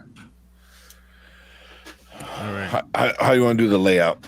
You want to do mainly Brandon, and we'll be on the side. What you think, B? You like this? Sure, I'm good with that. Or you just want to do the normal 3? That's fine. As long as he's in the corner, that's fine. Yeah, we'll do this. Okay. All right. Well, I'm gonna hit the top of transition. Tank, you want to start it off, and then Brandon, you get in. Yeah, sure. Sound good? Yeah, sounds pretty good to me. Yeah, let's do what we normally do: the good, the bad, and then the rating. All right, here we go, guys. Cool. All right, welcome to the Spoiler Kings. My name is Tim Curran with Brian the Grizzly, and we got Bran-Man Brandon. So me and Brian, we already gave our review of it, but the Guardians is so good. It's so good that we need to hear what Brandon says about this one and give his official Spoiler King review of it. So Brandon, I'll let you kind of run with it. Why don't you start off with some of the good stuff you liked about Guardians Volume 3? Well, first and foremost, guys, thanks for laying aside the time because I know I was absent last week for the initial review. I do apologize about that. But yeah, so first and foremost, this movie is freaking awesome. Yeah. That's been said multiple times before. James Gunn really brought everything full circle in the best, most emotional way. It's interesting because, the first Guardians movie started out very whimsical, very fun. This is still a fun movie, but it's easily the most emotional movie, and parts of it are even admittedly kind of tough to watch, which you wouldn't expect. But I think my favorite thing about this is it's very much first and foremost a James Gunn movie. By that, I mean to say it's very influenced by its director, which, as much as I love the MCU, we don't see terribly much of that in the universe in terms of movies kind of having their own distinct voice. I think the closest we've come is all of Phase 4, which was terrible. But it's not even even though the quality of Phase 4 was very much all over the place, I do appreciate that it at least kind of dared to let the directors kind of directly influence their movies. Like Eternals was a Chloe Zhao movie. Doctor Strange, Multiverse of Madness was very much a Sam Raimi movie, which I liked. The last two Thor movies were very influenced by Waititi, but this was very much like Kevin Feige just stepped back and completely let James Gunn do its thing, which I thought really worked to its advantage. And it had the advantage of a very well-made script. It goes really deep into, it's very Rocket Raccoon centric, which was great because he's my favorite character. There was very much a sense of payoff with him and going into his backstory, and to an extent, like I said, making him even the main character, or like the more central. But I liked that it also ended things on a note that very much they could continue if they wanted to, but at the same time, it wrapped things up so well that I would be content if they didn't. If this was the last we've seen of these characters, I'm sure we won't. They even say that the legendary Star-Lord will return, and for all we know, we might even see some more stuff with the remaining Guardians. But I really appreciated that. I thought it was well acted. Great villain with the High Evolutionary. Just a lot that the soundtrack, the music was worked very well in terms of driving the narrative. I was just happy with it, all around. Yeah. Anything you didn't quite like? I know as hard it might be to think of anything bad for this one. I think that they kind of underutilized the character of Adam Warlock. I thought that they could have, to be honest, they could have even held off on him until like a later time. I knew they wouldn't. I knew there was some payoff needed there, with the way they ended Guardians of the Galaxy Volume 2. But I just thought he was kind of an undercooked character, which they kind of even explain in the movie why he was kind of undercooked, because he was prematurely let out of the cocoon we see him in.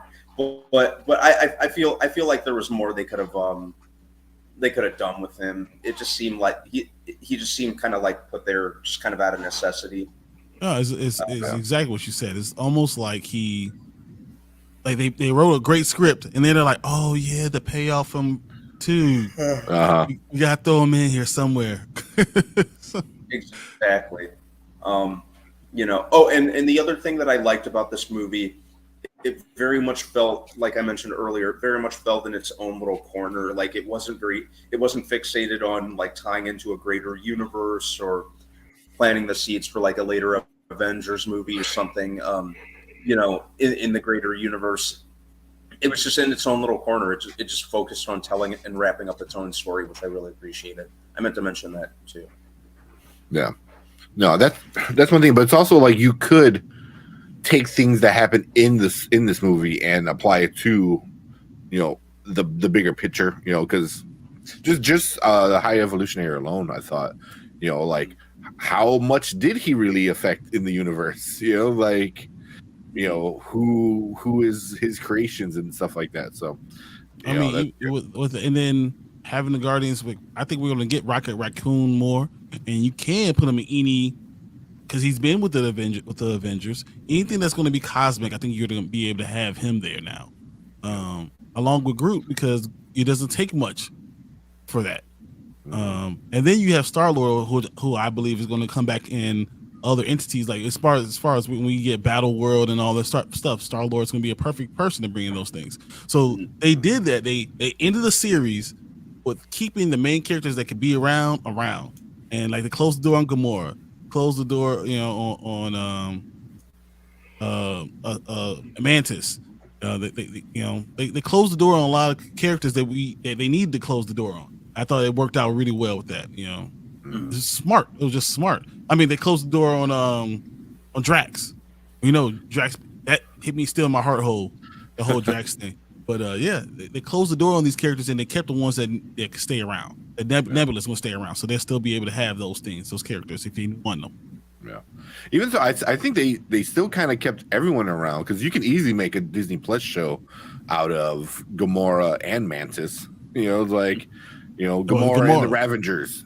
But you know, she said she's done, so I guess you could. Zoe says she said she wants to see Gamora keep going, so they could recast. I don't think they will do that. Yeah, I mean, she's in green makeup. Get another skinny chick, and like, here you go, green makeup. Yeah, that's that. It's bad move. It just could be bad. It could go poorly, and you don't want to do that, especially with recasting a black girl and not bringing in another one. That could go very badly very quickly. So it's probably not the best thing to do. But she's not necessary in the grand scheme. No. So why even mess with it? Everyone who's necessary, you can have. Yeah. Anyone you want to be able to go on with, you can do it. So I mean that's even a plus. But I have to agree with you when you said Adam Warlock, Brandon. Man, I think they could have done more, but I think they will do more. So I think they introduced him, and now they're going to be able to utilize him in other things. Yep. They'll bring him back, you know, and do more with him down the line. I thought he was well acted. I thought Will Poulter did fine in the role. Yeah, I think you know, they just could have done more with him. Mm-hmm. It was just kind of untapped potential, but you know, that was like my biggest thing. Yeah. I think that was ours too when we did our review. Yeah. So I had a couple questions I wanted to hear your take on it. One is Groot. You know, so a couple things at the post-credit scene. You know, spoilers if you haven't seen the movie, I guess, or you didn't know there's a post-credit scene. There's two. The very end post-credit scene, we see, I guess, King Groot. I think what they're calling him, and he's super giant and stuff. Even in the bulk of this movie, he's very fuller. You know what I mean? Like, you know, I mean, so is there? Do you agree with some of the people that think, like, since he is a descendant of the first Groot, he's not the same Groot. He's like a kid almost, but also he was more well taken care of, that he grew as a fuller plant. You know what I mean? Where the first one was stringy, lanky, kind of like unhealthy looking, even though he was super strong, you know, but he didn't have that positive the love.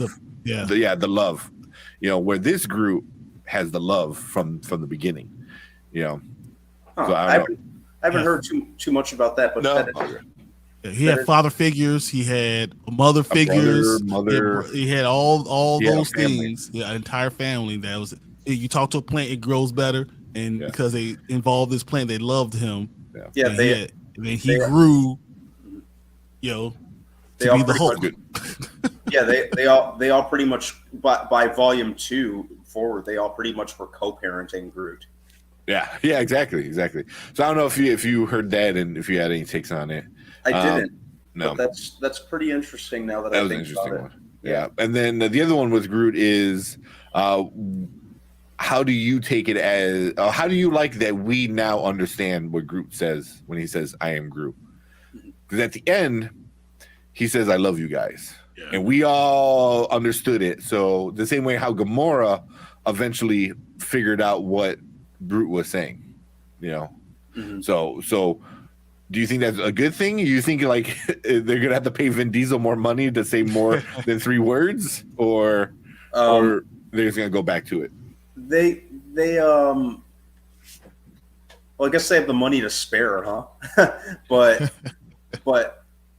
I know Vin Diesel at one point. I remember reading an article years back where he was like pushing for Groot to become. I think he said either Alpha Groot. I'm pretty sure he said he wanted Groot to become Alpha Groot, which in the comics I think can actually form full sentences. Which was probably Vin Diesel's way of just saying, "I want more lines." But so James Gunn came out and said, we kind of talked about this, that at the end when he says, "I love you guys," he was still saying, "I am Groot." It's just the audience now understood him and could now understand. Yeah, can understand what he was saying, because just like as they became closer and closer with Groot, they started to understand what he was saying. Before, they had no idea what he was saying, just saying, "I am Groot." But now they know what he's saying, and now the audience now knows him so well that we understood what he was saying. Yeah, I don't know. But, you think you like that idea, or do you think that? Yeah. So you can keep Vin Diesel still saying, "I am Groot." Because it also needs to be like a perfect scenario, right? Because if somebody doesn't know Groot, then are we still going to hear "I am Groot"? But then if he's talking to, then it gets too complicated. Because if he's talking to just one of the Guardians, then we should. Do we understand it? I don't know. I mean, it's a cool thing, but the more I think about it, the more I'm like, are we going to keep it or not? So. The more I think about it, the more my head hurts. I'm like, how are we going to pull this off? Yeah. But any other good stuff or bad stuff that you can think of? I think that was probably my main thing that I can think of, like on the fly. Just the what about Adam Kraglin? Warlock. How do you feel about Kraglin? That scene with Yondu, I thought that was pretty awesome. Mm-hmm. I liked that. Yeah. I think they had just enough of Kraglin. Mm-hmm. Yeah, I think too much of it got a little silly, but it allowed Kraglin to be the comedy relief, but in a way where it didn't affect the main story. The whole bad dog kind of thing was pretty good. Bad dog. Yeah. Orgy says he is basically the Guardian's son, especially Rockets. Yeah. And then Brandon Davis said, I think understanding Groot was just a one-off for this film. I think so too. I do too, but it is interesting. And then finally he says, I totally agree about Adam Warlock. So, but I think we'll get a payoff for it, and he'll be around some other one. Oh, certainly they'll do more with him down the line. This of all characters, this definitely is not the last we've seen of him. No, he's 100% showing up in King. Was it King Dynasty or Secret Wars? Secret Wars. Yeah, or both. yeah, probably. See, we'll go these last couple ones. It was so sad the way everyone went their separate ways. It reminds me of how TV shows would end a series and everyone goes off on their own. Yeah, and it. I don't know. What do you think about that one? I think it was necessary. Yeah. I respect that. I really respect that Gunn decided to do that, because it kind of gave a sense of finality to it. I respected that he decided to go that route. You know, Yeah. it's so easy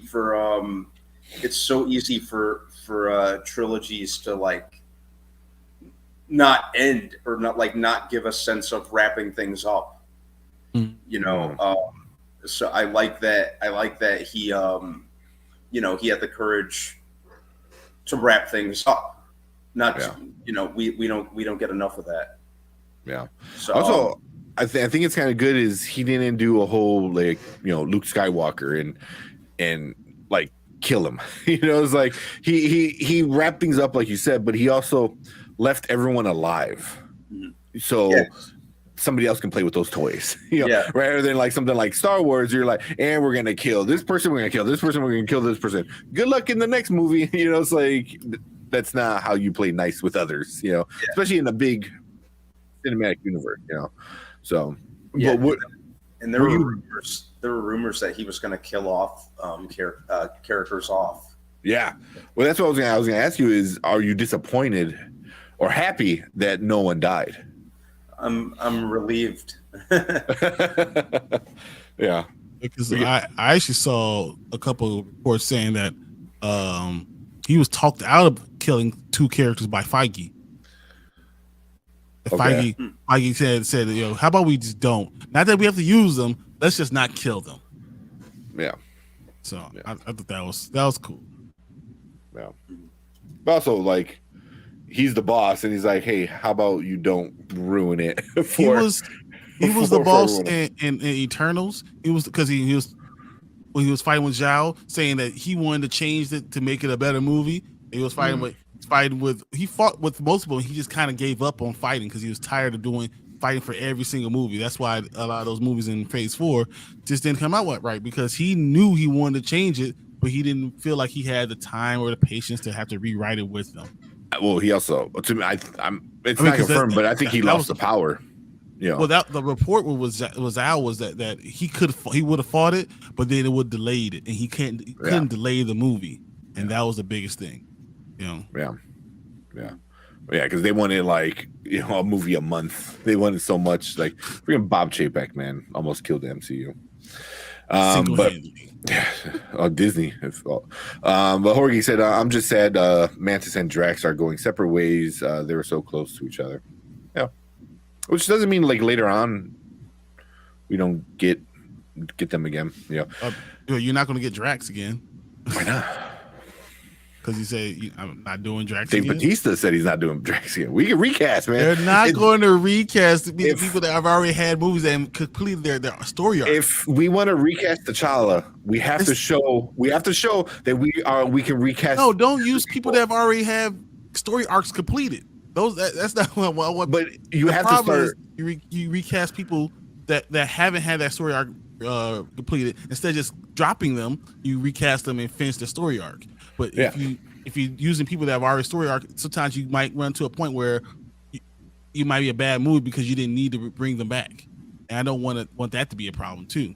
No, yeah, I hope they don't bring them back just willy nilly, because that seems unnecessary. Yeah, you know, he's 53. Dave Bautista's 53. He doesn't need to have his, you know, all that makeup. Let him go be whatever he was in every. But you get somebody else. Movie. You know, I mean, both Drax and Gamora are so much makeup that no, but they look just like them though.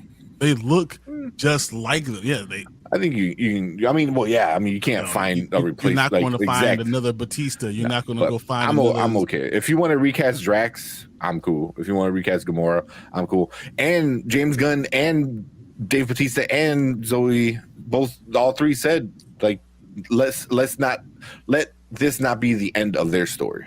Like, hopefully they come back somehow. So, and I don't want to see it. Yeah, I'm not sure I'd want to see like a. Well, yeah, I wouldn't want to see it. I'm not sure I'd want to see a recast either. You know, because at one point, these characters have these people need to be recasted, unless we're going to just do because what are you going to do? Be done with Drax and Gamora? Why? Because you don't need them. There's been multiple Guardians of the Galaxy. There's a Secret Wars coming out. You're telling me like Drax wouldn't be a great asset in Secret Wars? No, because he was a joke. He was a destroyer. He was as strong as the Hulk. Like he is super, in the super strong. MCU 91999. In number 2, that dude was skateboarding in space as they were crashing at asteroids, and he was having a blast. And then they crashed in the planet, and he was like, "Just do it again!" Like the dude is strong. The dude is super strong. Yeah, he's also the one who didn't do anything. He was a joke in all the MCU. Like he was always the butt of, and that's what Dave Bautista didn't like. That he felt like he was always a butt of every joke. And he kept getting beat up.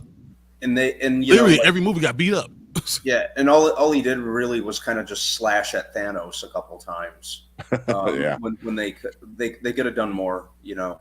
Yeah, I'm okay with casting because I mean, you're just gonna kill all these characters, and then you're gonna eventually run out of characters. You're not. You know what I mean? Like if you want to continue stories, then there's not I have, you know, between you and I we have 5,000 comic books.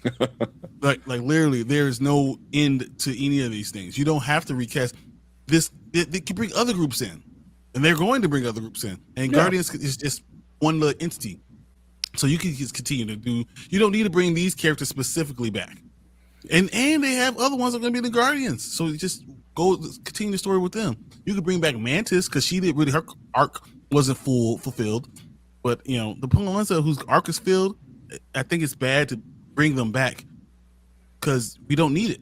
It's already done. We could go to another character. They'll be fine. I don't know. I mean, for me, you can recast Star-Lord. You can recast all these. You can recast Bradley Cooper. You just get another voice actor. Who gives a shit? You know what I mean? Like, I'm okay with recasting all these characters. But I mean, we're going to have the same movies again? No, I mean this thing. No, we're not going to retell the same story. We're going to tell a new story with just a new Star-Lord. Like at one point, like because superheroes and comic book characters live on forever. They die, they come back. They die, they come back, and they go on. You can't do that in the movies without being able to eventually recast. I don't know if it's going to last. I think I'm so attached to the actors playing the roles that I wouldn't want to see anyone different playing them. They're not Batman. This is the Guardians of the Galaxy because they're not Batman. They're not Superman. They're not that kind of character. They're not that legacy character. I agree. Legacy characters could be recast and retell more stories, but these aren't legacy characters. You know, the comic book run of Guardians of the Galaxy is not that long. No, the movies are the reason why the comics are better now. You know? They're redoing it, but the first one was only like 15 comic books. Like that's all of it that was written for it. So like it's not that necessary for to have that short run. You could use other people, the other characters. You know, by the time they get into X-Men, they ain't gonna have time for Guardians of the Galaxy. No, Star-Lord literally marries an X-Men. So it's like, I didn't say, but that's what I said. Chris Pratt's going to be back. You know, they already said Star-Lord would be back. Like that's Star-Lord. They didn't say Chris Pratt is coming back. It says Star-Lord's coming back. Like at one point, we need to separate the actors with the characters. But Chris Pratt is already going to come back because he signed a 10-movie deal. He only done 8 movies. So yeah, he's going to come back. I mean, he's gonna do Secret Wars for sure. I think, but I don't know. That's for me as what like it's a good end to their stories. But if you want to bring them back, because he's on nowhere with Nebula, so Drax just didn't go off into nowhere. Like he's still there. And he could be there forever with his 50 kids and get old and die. It'd be fine. Yeah. I don't know. So, all right, let's get into the rating real quick. That was like a little sidetrack. All right, Brandon, are you giving this a now, which means you gotta go watch it right now? Later means you can wait till it's out on streaming, or never, which means skip it. What are you giving this one, man? This is very much easy a now. Yeah, this is a now like several times. I've already seen it in the theater 3 times. Nice. Man, you mortifying me. I got to see it this Wednesday. I should have just asked you, like, why are you giving it a now? Instead of, yeah. It's excuse me. it's got pretty much everything I was hoping for, and then some. It really surpassed my expectations. You know, James Gunn has always done really good at bringing an emotional element to these characters, and he really, really put his foot into this one. You know, it like hit me in ways that I wasn't even expecting. You know, so and it had everything. I thought it was pretty well balanced. I thought the tone and the way it ended was very appropriate. Like I said, I think really the only downside to it was for me was how they handled the character of Adam Warlock, but that's not something that can't be fixed down the line. And yeah, I thought they really went hard with this one. I really my complaints about it are minimal, and it really had me hooked from beginning to end. And it ended in a way that I can't help but respect. It ended in a way that I'd be fine with us seeing more of these characters later on, but at the same time, I'd be fine if we didn't. You know, because there was that much of a sense of finality to it. So yeah, this is very much easily a no. Yeah. Okay. Yeah. Yeah, definitely. Like you said, a lot of feelings and stuff like that. I mean, I came home and hugged my dog. I'm like, I love you, man. So yeah. So then we'll finish up some of these comments real quick. Brandon Davis said, I really like the technical look of the film when they went to the place to get the kill switch code. Yeah, the organic matter, everything was squishy looking. It was just the technical look. The film was amazing. It did. I mean, the CGI was on point.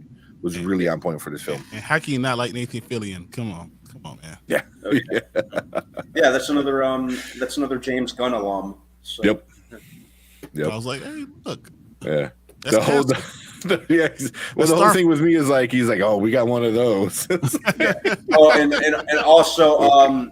also, I wanted to mention the emotional element that James Gunn brought to the Guardians movies that has me very, very excited for Superman Legacy, because I feel like he's going to bring to me that was kind of what was missing from Man of Steel and just kind of the Henry Cavill version of Superman, unfortunately. So I think really James Gunn is really going to succeed where the Zack Snyder movies unfortunately just kind of fell flat for me. So I think like he's really gonna do great with that. Okay. Yeah. I got a question for you. Teeths, Floor, or Layla?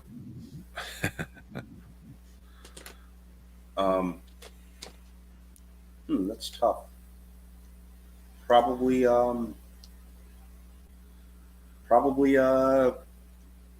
Lila, I'd say. Yeah. Yeah. Teeths got me, man. It was like, dude, you in a wheelchair? Oh my god. Walrus? Oh god. Yeah. Oh no, that was Teeths was in a wheelchair? Yeah, more or less. Yeah, it's coming back now. It's coming back, yeah. Yeah, the giant wheels. Also, I read a theory where Lila could be the reason why he's so obsessed with getting parts. You know, like why he wanted Bucky's arm so bad is because it reminded him of Lila. You know, because she had the fake arms. You know, so it's like, so I'm like, huh. You know, and now you go back and every time you watch any interaction with Rocket, you always think to his origin and how like things kind of affect him. You know. So I'm like, because that's a pretty interesting why he's so obsessed with body parts. Like, I want that eyeball, you know? It's like, because he's just like, are you trying to build a new friend? Like, what are you doing, man? You know? So, yeah. Yeah, exactly. Exactly, right. I was like, you got a leg because Teeths didn't have any legs to walk on? Yeah. The brand says, I really thought they were going to kill Drax the same. When he got shot, I did hear he was going to die since Dave doesn't want to be Drax anymore. Yeah. Which I think killing him would have been a good thing too if they would have done it well. But I didn't see a really good spot where you could have killed Drax and just continued with the mission, you know. So Said, how can it not be the end of their story if they don't come back to play them? That's selfish of them to not want to return. What is this, elementary school? You don't want to play?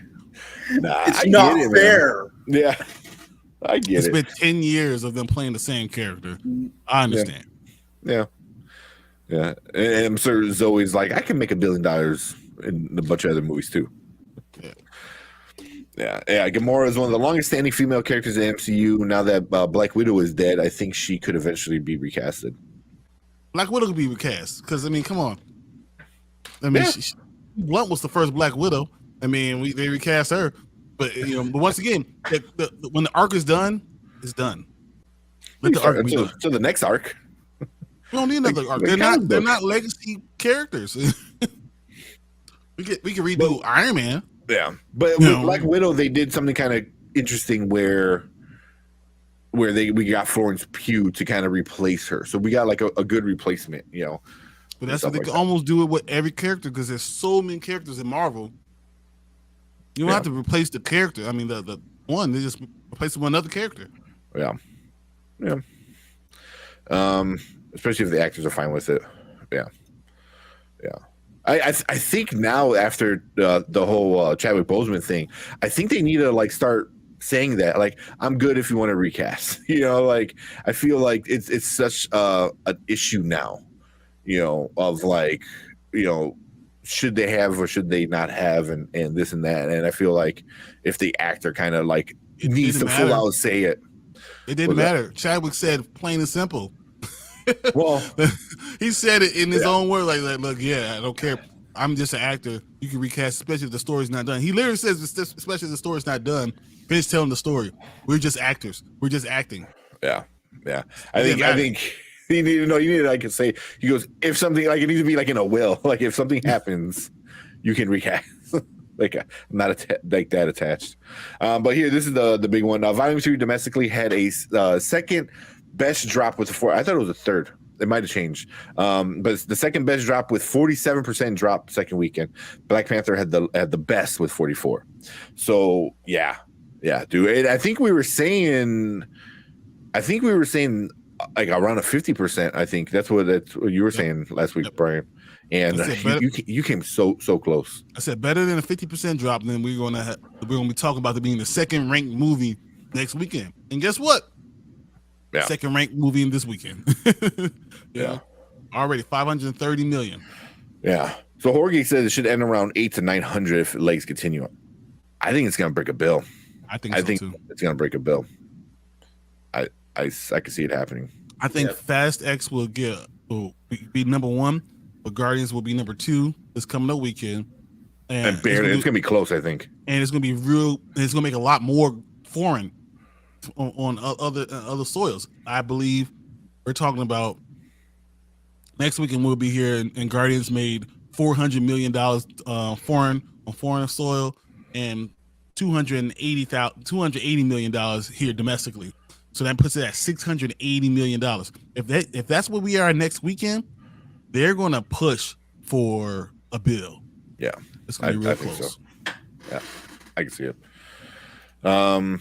They said Xavier said, "I'm gonna miss the original Guardians crew. The proper send off for them. I can't wait to see what comes next." Yep, I agree with that. And then Brand said, "In the first one, they were arrested. Yeah, it was known and said known associates for Rocket and Layla was what? Really? I gotta go. Yeah. I don't ship. I just completely blanked on it. It's going to be hard for Fast X and Little Mermaid. They will take screens. Yeah." No, see, Fast X is only this weekend, so that means it's gonna be Guardians and Fast X this weekend. So if it's gonna make a lot of that stuff, but Little Mermaid and Fast X is not gonna be huge domestic. I mean, huge foreign on foreign soils. This is still gonna be a huge movie for foreign. Yeah, the international number is what gonna get this over a bill. I think that the international number is gonna hit 580, almost 600 million by itself. Yeah. You already know how well Fast X might do well, but I've been hearing mixed things about it. And Little Mermaid, we already know how international theaters feel about people of color. So yeah. So it could be a great movie, but it won't be not international like that. But definitely not China. Yeah, exactly. Definitely not China. Yeah, it'd be a giant Ursula and the Little Mermaid down there in the bottom. Exactly.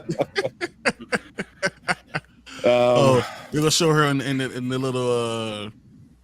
little chariot that she's looking like almost like with the yeah. I'm not gonna go there, but that's what's going.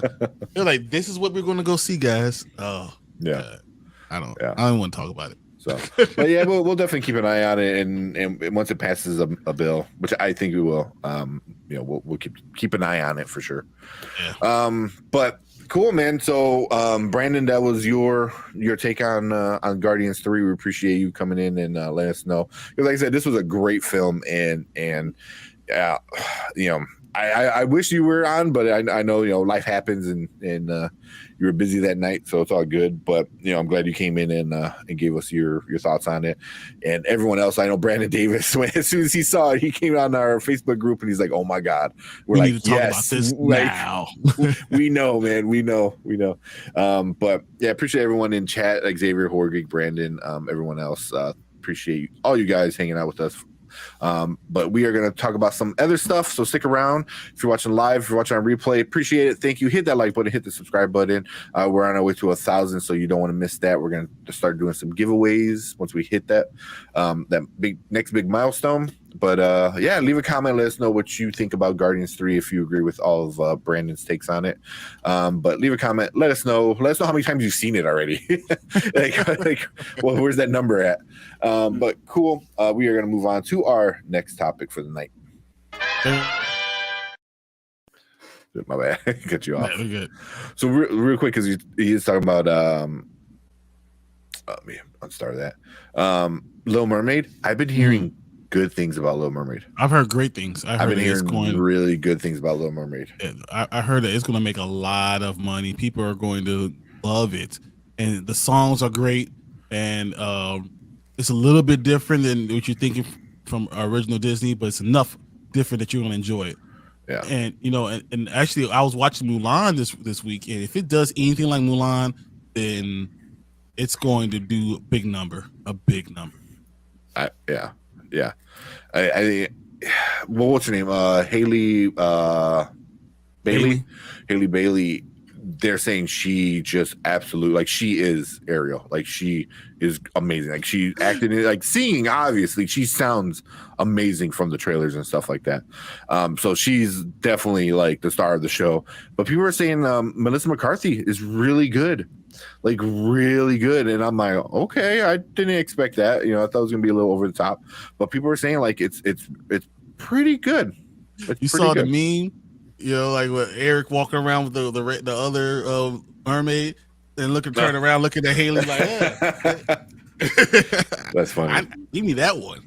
Yeah. Is it Haley or Hallie? It was Haley, right? I think it's Hallie. Hallie? Hallie. Okay. But yeah, I always heard like people say Haley. I don't know. It was also like you find out like everyone's pronouncing Denzel's name wrong for all these years. Denzel, it's just like what black people do. We change our names all of a sudden. Like, man, it's Denzel. Like, what? You could have told us that like 20 years ago. I was like, your name is Denzel. No, just like I had a girl in high school. Her name was Diana. Her name has been Deanna for 35 years, and now it's Diana. No, bro. No. My mom changed her name Sharon. It was Sharon for 35 years, and now you're Sharon. Come on, bro. Come on. You're like, I still call you mom, so it don't matter. Exactly.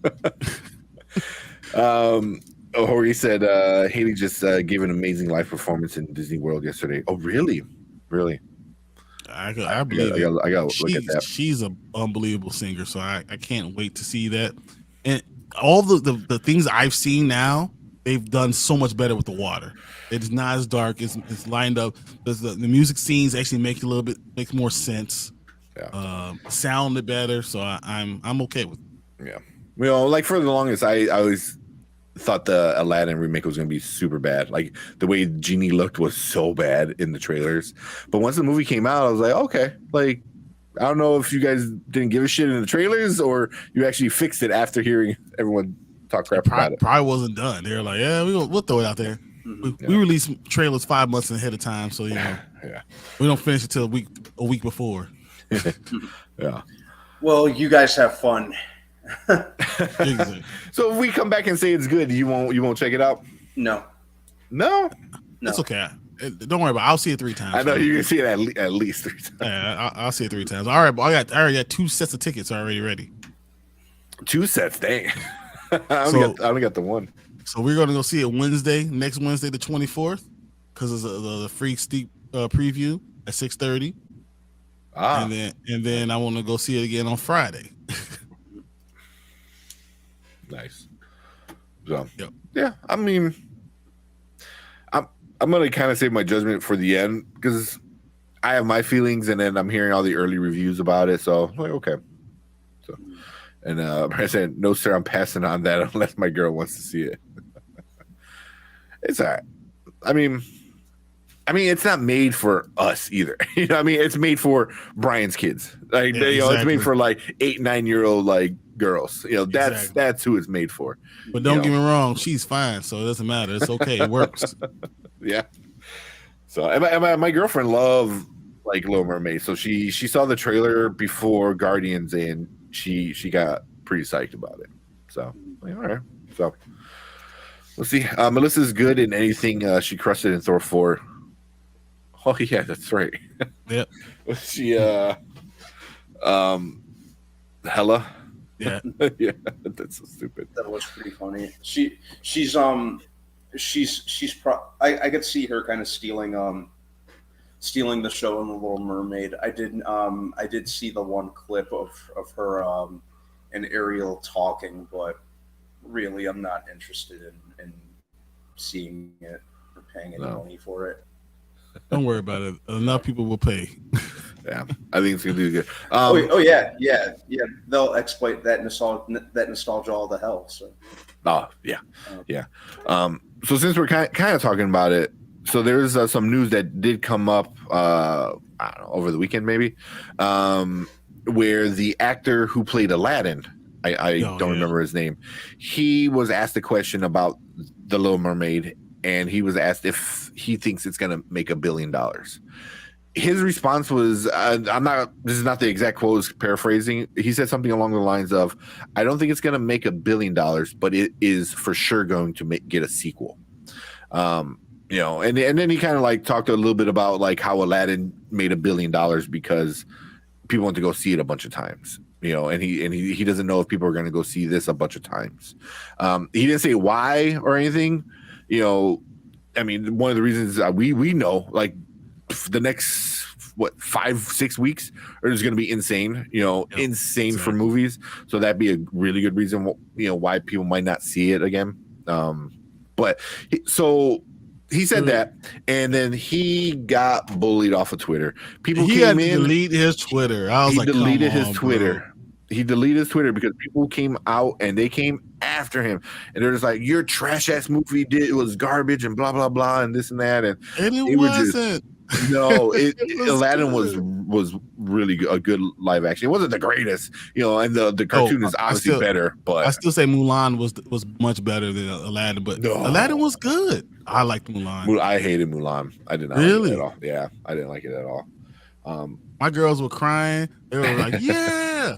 Tell you. Well, again, that's who it's made for. That's the thing. It's made for little kids. So. But the Atlanta, I really liked it. But also, he's not getting. Oh, that's what they were all teasing him too. Not teasing, like bullying him. And they're like, "Oh yeah, your movie did well, but you suck, and this is why you don't got any more jobs because you suck." And they bullied him off of Twitter. So I'd be like, "You suck too. Where's your movie?" Yeah, where's your Disney credit? Yeah. So that kind of is annoying. He didn't bad mouth the movie at all. He just said 2 things. I don't know. What do you think? I think toxic fandom, it's just so rabid and just kind of, they bullied him off the internet for saying something that really wasn't even horrible what he said. Yeah. you know, and it's so easy for people to jump to that to jump to these extremes, and just, you know, it's unfortunate, and it's kind of disgusting. Yeah, big time. I'm saying this as I told you about what I think. I'm going to go see this movie multiple times. I believe that Little Mermaid won't make $1 billion because the reason Aladdin made $1 billion is because it made $700 million internationally. You know, so when people in India loved it. People in the Middle East loved it. It made a lot of money elsewhere. It only made $355 million domestically. I think The Little Mermaid will be the exact opposite. It'll make a lot of money domestically and won't make as much internationally. And the real reason is because internationally don't support black movies. So where black people are the lead characters, and that's what the real truth is. And you know, and the fact that you're bullying someone off. I mean, everyone just is so strong and so big and bad. You know, when they're behind a keyboard, but you know, say it to my face. You know, say it with your chest. Like, come on, man. Like the dude is doing his thing. Let him do it. Let him get his residual checks. Let him be happy he made $1 billion movie. That should be enough. Yeah. Horgeek said Little Mermaid pre-sale tracking is double Aladdin rate, but audience right now are different, so they fully compare the two, or can't fully compare the two. And that's kind of exactly what you just said. Yeah, it's literally. I believe domestically, Little Mermaid makes $650 million and still doesn't break $1 billion because I don't believe internationally it will. Yeah. The international. I mean, whenever a movie breaks $1 billion, it's because a lot of people see it again, like more than once, domestically, and internationally it just kills it. You know, and movies. You know, I mean, look at what happened with Star Wars and Finn. Like, you literally had to take Finn out of the poster, you know, or make him super tiny in the corner, and you know, and that's the only way it did well, you know. So, you know, stuff like that, you know, it does get a little annoying. And also, female, you know, woman of color, you're just replacing someone who wasn't a woman of color, even though it was a fish, it was a cartoon, you know, like replacing that's also going to be a backlash. So it's just a lot of different things. And that's why I feel like also I need to support it, you know, especially if it's good. You support because, you know, it's important. Yeah. That Mina Mousid is definitely a little salty. Oh, that's the dude. Yeah, it's definitely a little salty. He has been wanting it. He's been wanting a sequel for Aladdin for a while now. I heard they were going to do one. A Return to Jafar, but Will Smith doesn't have the time. It wasn't going to be. Or was it going to be Return of Jafar? But I know it was going to be Will. Yeah, it was going to be like Will Smith was coming back, or supposed to be coming back and stuff like that. So, I mean, well, now Will Smith got time. So I don't know. I mean, I think it's going to start picking back up for him. Yeah, I think so. Yeah, but I mean, if he comes out and does a good Disney movie or live action, and he does, you know, like Genie again, which he was a good Genie, you know, it might be really good for his PR. But Jorge just says if Black Panther 2 had more international support, it would have made $1 billion too. Yes, once again, when you have a different complexion, they don't get huge international box office numbers. Yeah, it just doesn't. Yeah, and also Black Panther 1, I gotta look it up, but I don't think Black Panther 1 didn't have great international numbers. I believe you're right. I think Black Panther 1 did great because of domestic, and mostly domestic, you know. But same thing like Spider-Man. No, it did great internationally. Oh, did it? Okay. Mm-hmm. then it proves your point right there. Then, you know, if it had more, it didn't do support. Lifetime. Didn't do good. China. Yeah, it did. China did okay. It did good in England. It was everywhere. Okay. It was everywhere, but it did pretty well in South Korea. Really? Yeah, Brazil. Brazil makes sense because there's a lot of black people there. Yeah. It makes sense. Yeah. So there you go. But yeah, I mean, then again, there you go. It proves the point of the importance of international support. So yeah, exactly. But yeah, I saw that. I read about that. And I was like, that's crazy. Because they did that in Star Wars. They did that with Ahmad Best with Jar Jar Binks. They did it with Kelly Marie Tran. They're doing it with Moses Ingram. With Reva. Yep. And you get all that hate too. Yeah. So, but it just sucks. Like you said, that toxic fandom comes in and ruins everything. Yeah.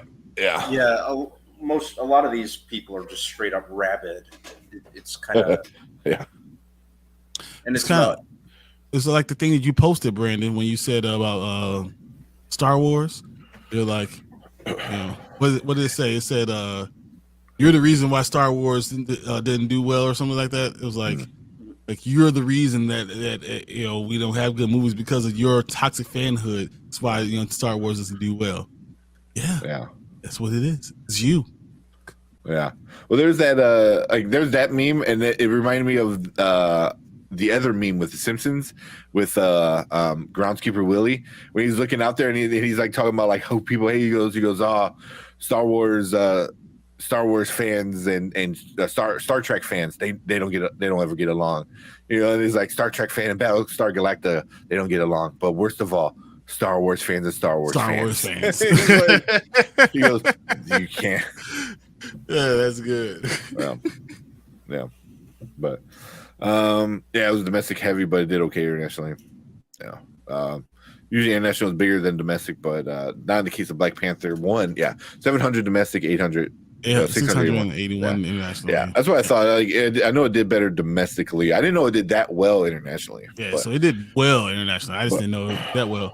But then even Black Panther Wakanda Forever hit domestically, international about the same, 450 and 400. Yeah. So I mean that's a whole nother of why it probably didn't do that. But we could talk about that all day. Yeah. We'll invite Chillmonger on for that one. All right, so it's getting a little late. We were talking about a bunch of other stuff. You guys, did you see Sisu yet, Brandon? Or no? I did not. I'm so sorry. Yeah. So let's do this. Let's kick him off. Let's finish. Let's do the Sisu, and then then we can end it in the night. Yeah. Okay. Yeah, because dude, go see that movie. It's an hour and a half, but it's a quick hour and a half, and you won't regret it. You won't regret it. Yeah. Trust me, I plan to see it. Probably before Friday, because I know Fast X is coming out. So yeah, I'm probably gonna go see that one alone. My girlfriend's like, I am not seeing that. I was like, damn. Yeah. I only really at this point, especially now that they're saying they're making 2 additional sequels at this point, not just the one. I'm there for Brie Larson. I'm a fan. In our chat, I know you and Will were both saying about her. I don't see it, man. I don't see it. Did you see her at the premiere? I did. Oh. She had the Dom necklace on with the giant cross. just for like, I think I was out and about when I stumbled upon those pictures, and I like audibly went, Joe. You had to sit down. You had to go find a spot to sit because I need a minute. I mean, she's pretty and all, but it's not my cup of tea. So that's just she's definitely mine. So you need to go see when she guest hosted the Jimmy Kimmel show. I've seen that. Yeah, a couple times. In slow mo, and they rewound it and it played again. It's poster. It's a poster in his bedroom. Exactly.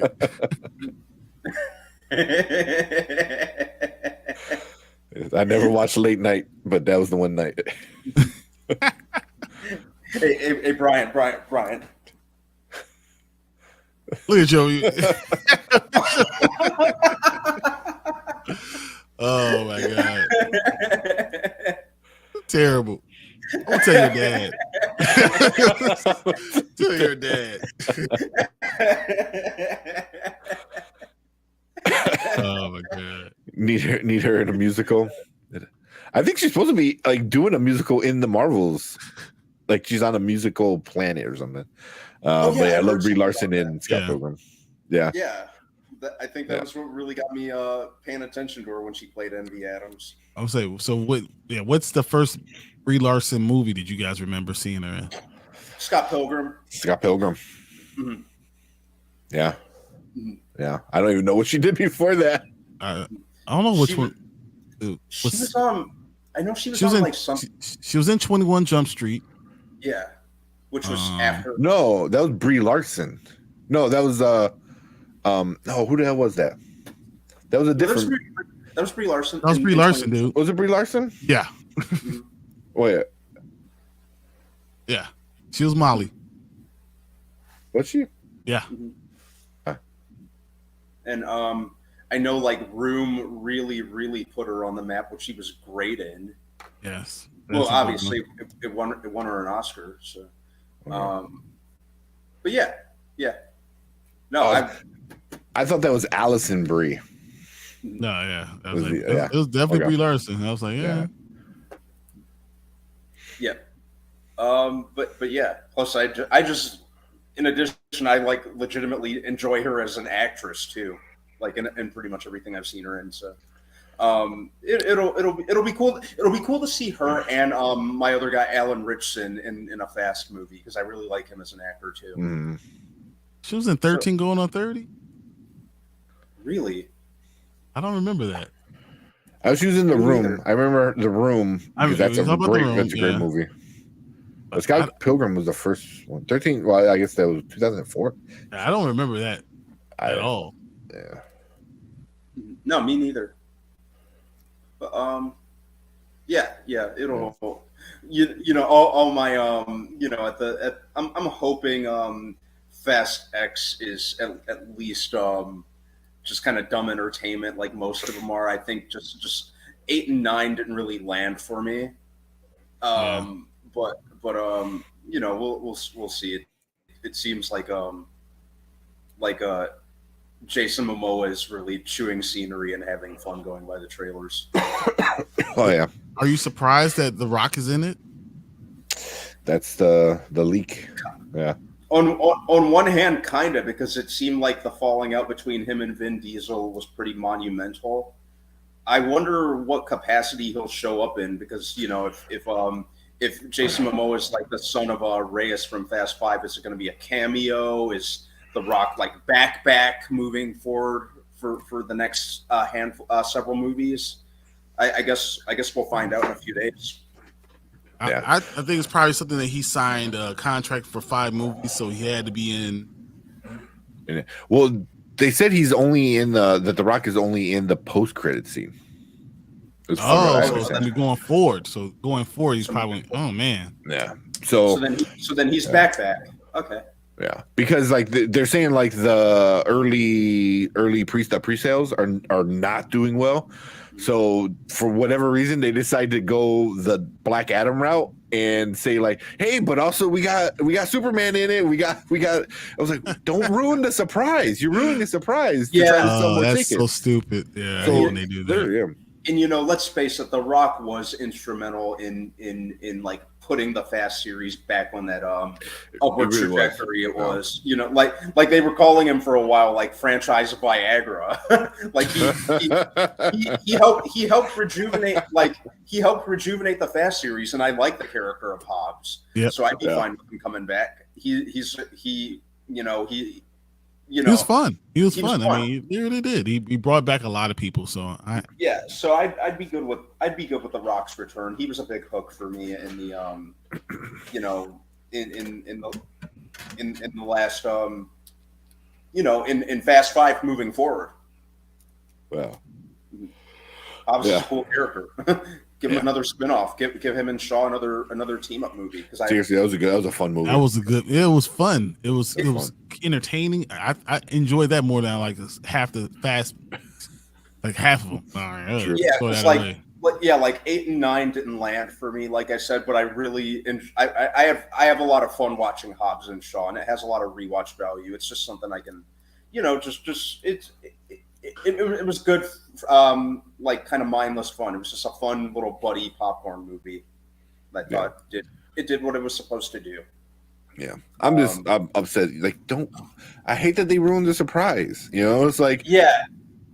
And that sucks that they got to resort to that because that's what they have to do to make money. Yeah, because to try to sell tickets, but it's I think there may be a kind of a little fast fatigue at this point, and they need to do something to make money if they're going to make 2 more after this. It's not confirmed, but they hinted at it.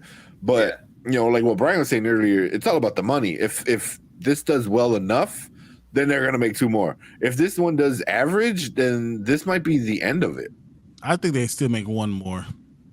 I think they are 2, but who's it? Michelle Rodriguez and Vin Diesel, they were asked if they were gonna if this could be a trilogy, and they kind of like, oh yeah, probably we can make this into a trilogy. It was like, should you? That's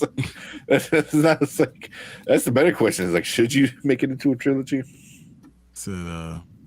Jorge says Fast X needs a big international numbers. To be fair, fast movies do well because of the international market. That's true.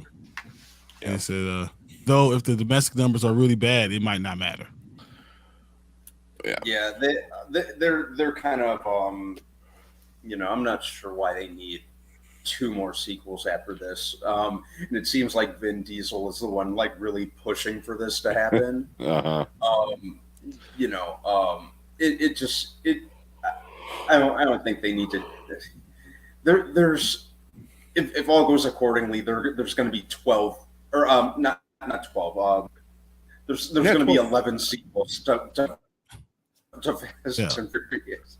That's a lot of movies total. Yeah, and Dredd can't even get 1 sequel, but Fast is getting 12 movies. You make $1 billion, you can do a lot of different things. I only think one of them made only one of them made $1 billion, right? I thought a lot of them made a lot of money internationally. Yeah, I know that a lot of them did, but I think only one broke the bill. Let's look at it. Oh crap! But yeah.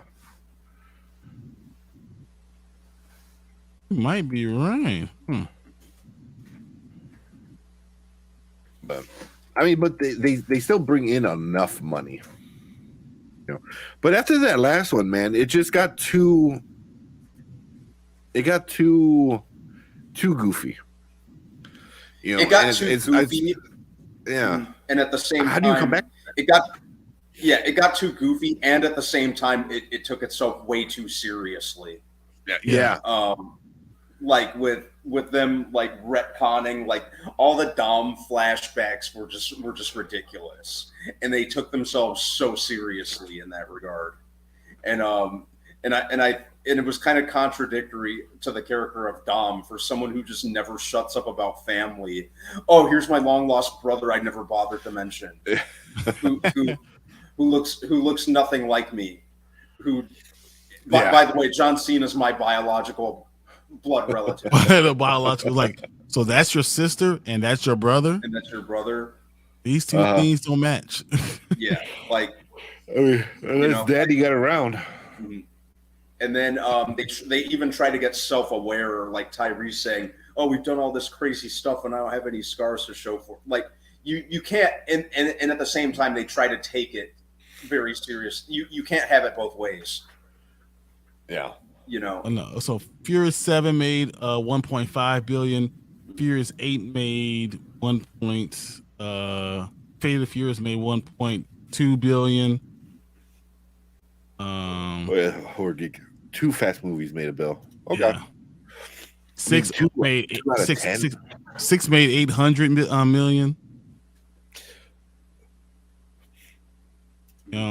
760 for Hobbs and Shaw. So I mean, it's made good money for. Yeah, it's made good money. It made really good money. I'll give it that. They went to outer space in a car. That's not how physics work. That's no. That's why I always say, dude, I can't watch this movie. Yeah, defies the law of everything. Like, forget physics of life. It doesn't make sense. Yeah, physics went out the window really around the opening scene of Fast 5 when a charger was used to crash a prison bus and somehow there were no casualties. Everything was okay. Yeah. I thought it was when the charger flew and caught someone and came back onto the road. Like, you could turn in the air. Yeah. You know, my mom had a really good point about the character of Dom, especially in the Fast and the Furious movies. The conversation of the Fast and Furious movies came up, and my mom was like, Vin Diesel's character is just a boring character. All he does is mutter. He talks about family a lot. He has the same look on his face. I haven't even seen him get hurt. I remember my mom saying, he's just a boring character. He's just boring. That's what my mom said. Yeah. No, what's crazy is that he went from a street level racer to like a spy. Yeah, they basically turned them into the A team. Basically, he turned to Triple X all of a sudden. I was like, so what? Now you Triple X, bro? Like, the crossing universes. Like, man, this is what's going on, and this doesn't make any sense at all. What? Yeah. What? Yeah. And then what's the excuse? It's kind of like Star Wars. Instead of saying the Force, you just say family. Yeah. And then he can pull 2 helicopters out of the sky. Exactly. With his bare arms. Yeah. He's just I'm not a fan of the character of Dom, and I think when Paul Walker was still around, I thought he kind of leveled things out. Even though Brian was no like interesting, mind blowing character, at least he was a good kind of he was a good kind of like straight man to the to Dom's character. Dom on his own just doesn't work for me. Yeah, well, that's why you have to have so many other people around him. Brandon said, let's face it, your mom is right, but Vin is not a good actor at all. He's really not. But he has his franchises. Yeah, the less he talks, the better. So like Riddick, I was like Pitch Black. Pitch Black. Yep. Shut up. Shake mouth. Yeah, because that other one where he was the vampire hunter or. Of the last witch hunter. The witch hunter, the last witch hunter or something. What was it? It was so bad. Yeah, I think that was another one that they were trying to make a franchise out of, but failed. It was bad. They said, "Wait a minute, too much talking." Sorry. There you go. Exactly. I am Groot. Yep. No. You don't say anything. 3 words. 3 words, man. Yeah. They can't stick to saying 3 words. I am Griggs. Yep. Yep. And he can say it in all the languages he knows. Exactly. One. Yeah. I'm. All right. Well, shit. It's already getting late. So, Brandon, if you get a chance to watch Sisu, we can do that on Thursday, and then do. I know we've been pushing it back, but finally do Bel-Air. Yeah, I'm all caught up on Bel-Air. All right. Yeah. So I gotta get caught up on Bel-Air, and then you gotta watch Sisu, and then we'll do that. I'll watch nothing because I've seen all these things. And... I know. you can go watch Guardians again. I'll watch Guardians. Hey, you know what? I will. But we saw Sisu, me and my girlfriend, and it was good. It's a quick watch. I think I went. Yeah, it was really fast. It was at 4:30, and I got out by like 6:20 because it wasn't a lot of previews, and it was just in and out. Nicole Kidman came out, said you won, and then the movie was started. It was great. Yeah, I think it's like legit a little less than 90 minutes. Yeah, I think it's like 85 minutes, but it's good. It was fun. Have you all heard him sing? Oh God, no. Oh yeah. He was doing some interesting stuff back in 2020 during lockdown. Yeah, he actually made music. Oh God, I can't. Oh gosh, he made music. He's a breakdancer to me. I don't know. he looks like a bouncer at a club. Like that's the closest he gets to music. Like, well, yeah, he actually was a bouncer when he was like still trying to become an actor. Yeah, he was a bouncer. He was a break dancer for real. Oh, really? Yeah, when he had hair. Yeah, here. Just Google, guys. If you love yourself, Google Vin Diesel break dancer. Yeah, he was in a breakdancing video. The earliest I remember him was Street Sharks. The commercial for Street Sharks, with his Stone Cold vest on. Oh my god! Yeah, that was awesome, by the way. But yeah, oh man, no, he has more than one. He has more than one song. God, he has an album. He was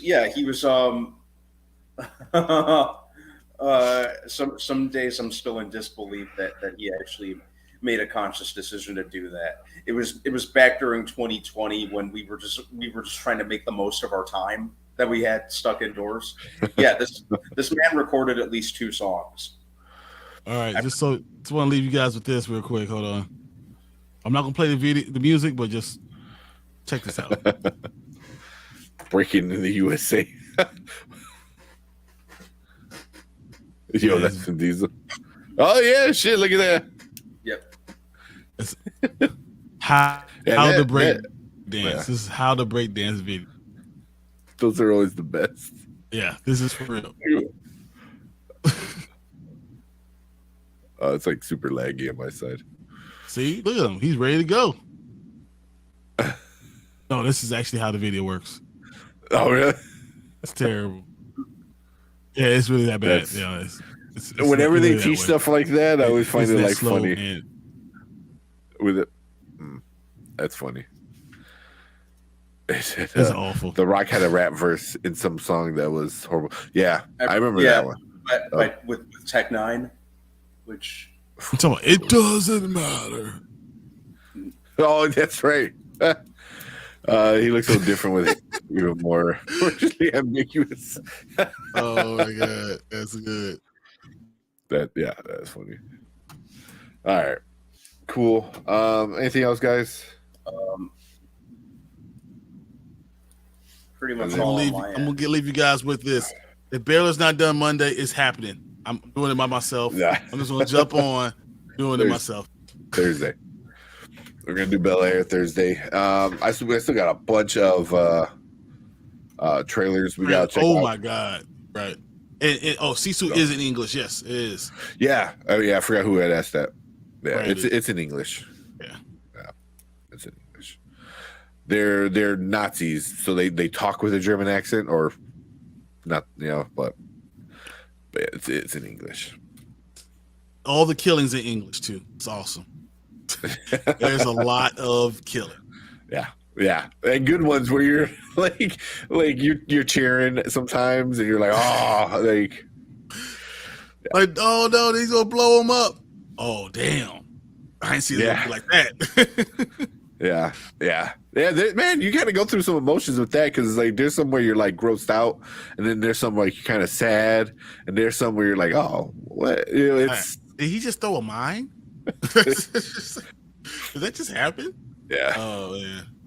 So, get your flirting together. Oh man. I'm like, I haven't heard him. I don't even understand. That's what. Well, I had to run upstairs to help my girlfriend give Lucas some medicine, because, like I said, we're all sick. So my son isn't like really sleeping. So we're like, here's some Tylenol. So let him sleep a little bit. Got Tylenol and what's the other one? It's supposed to alternate Tylenol and oh my god. Oh, the other one is. I'm old. Can't remember. But I mean, we don't give them Tylenol a lot. I mean, like we bought a bottle, and this is maybe like the 3rd, 4th time we've used it in the 8 months. So, but we just figured, like, he's sick. I know. Ibuprofen. Ibuprofen. You're supposed to alternate until they get sick, because they don't have a strong immune system.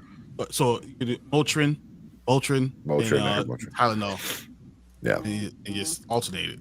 Yeah, That way, you're not putting too much in the body for 8 hours. You're doing every 4. For 4 hours, you're doing every 8 instead. So it works out. Yeah. Even that, like I think we'll give him this, and then he'll probably be good for a while.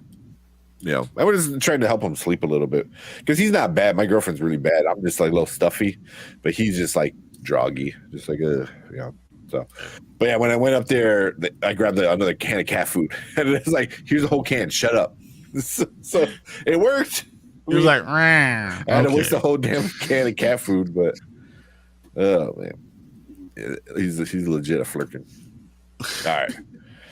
All right, guys, let's get out of here. Appreciate everyone hanging out in chat, man. We love all the questions and everyone hanging out. So Horror Geek, Brandon, Xavier was in here. Derpy was in here. Viewer Drew was in here. Markwin, Cleves. Yeah, I think that's about it. So oh no, yeah, Tony coming in. Tony, yeah, and Saving the Flavor over on Twitch. Appreciate it. But cool guys. We will see you guys on Thursday. We're going to talk Sisu and we're going to talk Bel-Air and finally be done with those. Those have been on our list for the past like 3 weeks right now. I think it's been on every thumbnail I've had for the last 2 weeks. No, we're gonna get it done. We're gonna get it done before all the big blockbuster movies start coming out. We don't get any more free time because this week we got a little bit of a downtime. It's the last time, I think. Yeah, so it's the last time for a while. So. But cool. Appreciate everyone. We will see you guys on Thursday with some more stuff. So make sure you hit the subscribe button. We'll see you guys later. Thanks, guys. See ya. See you, fellas. Don't forget to like and subscribe. We out here.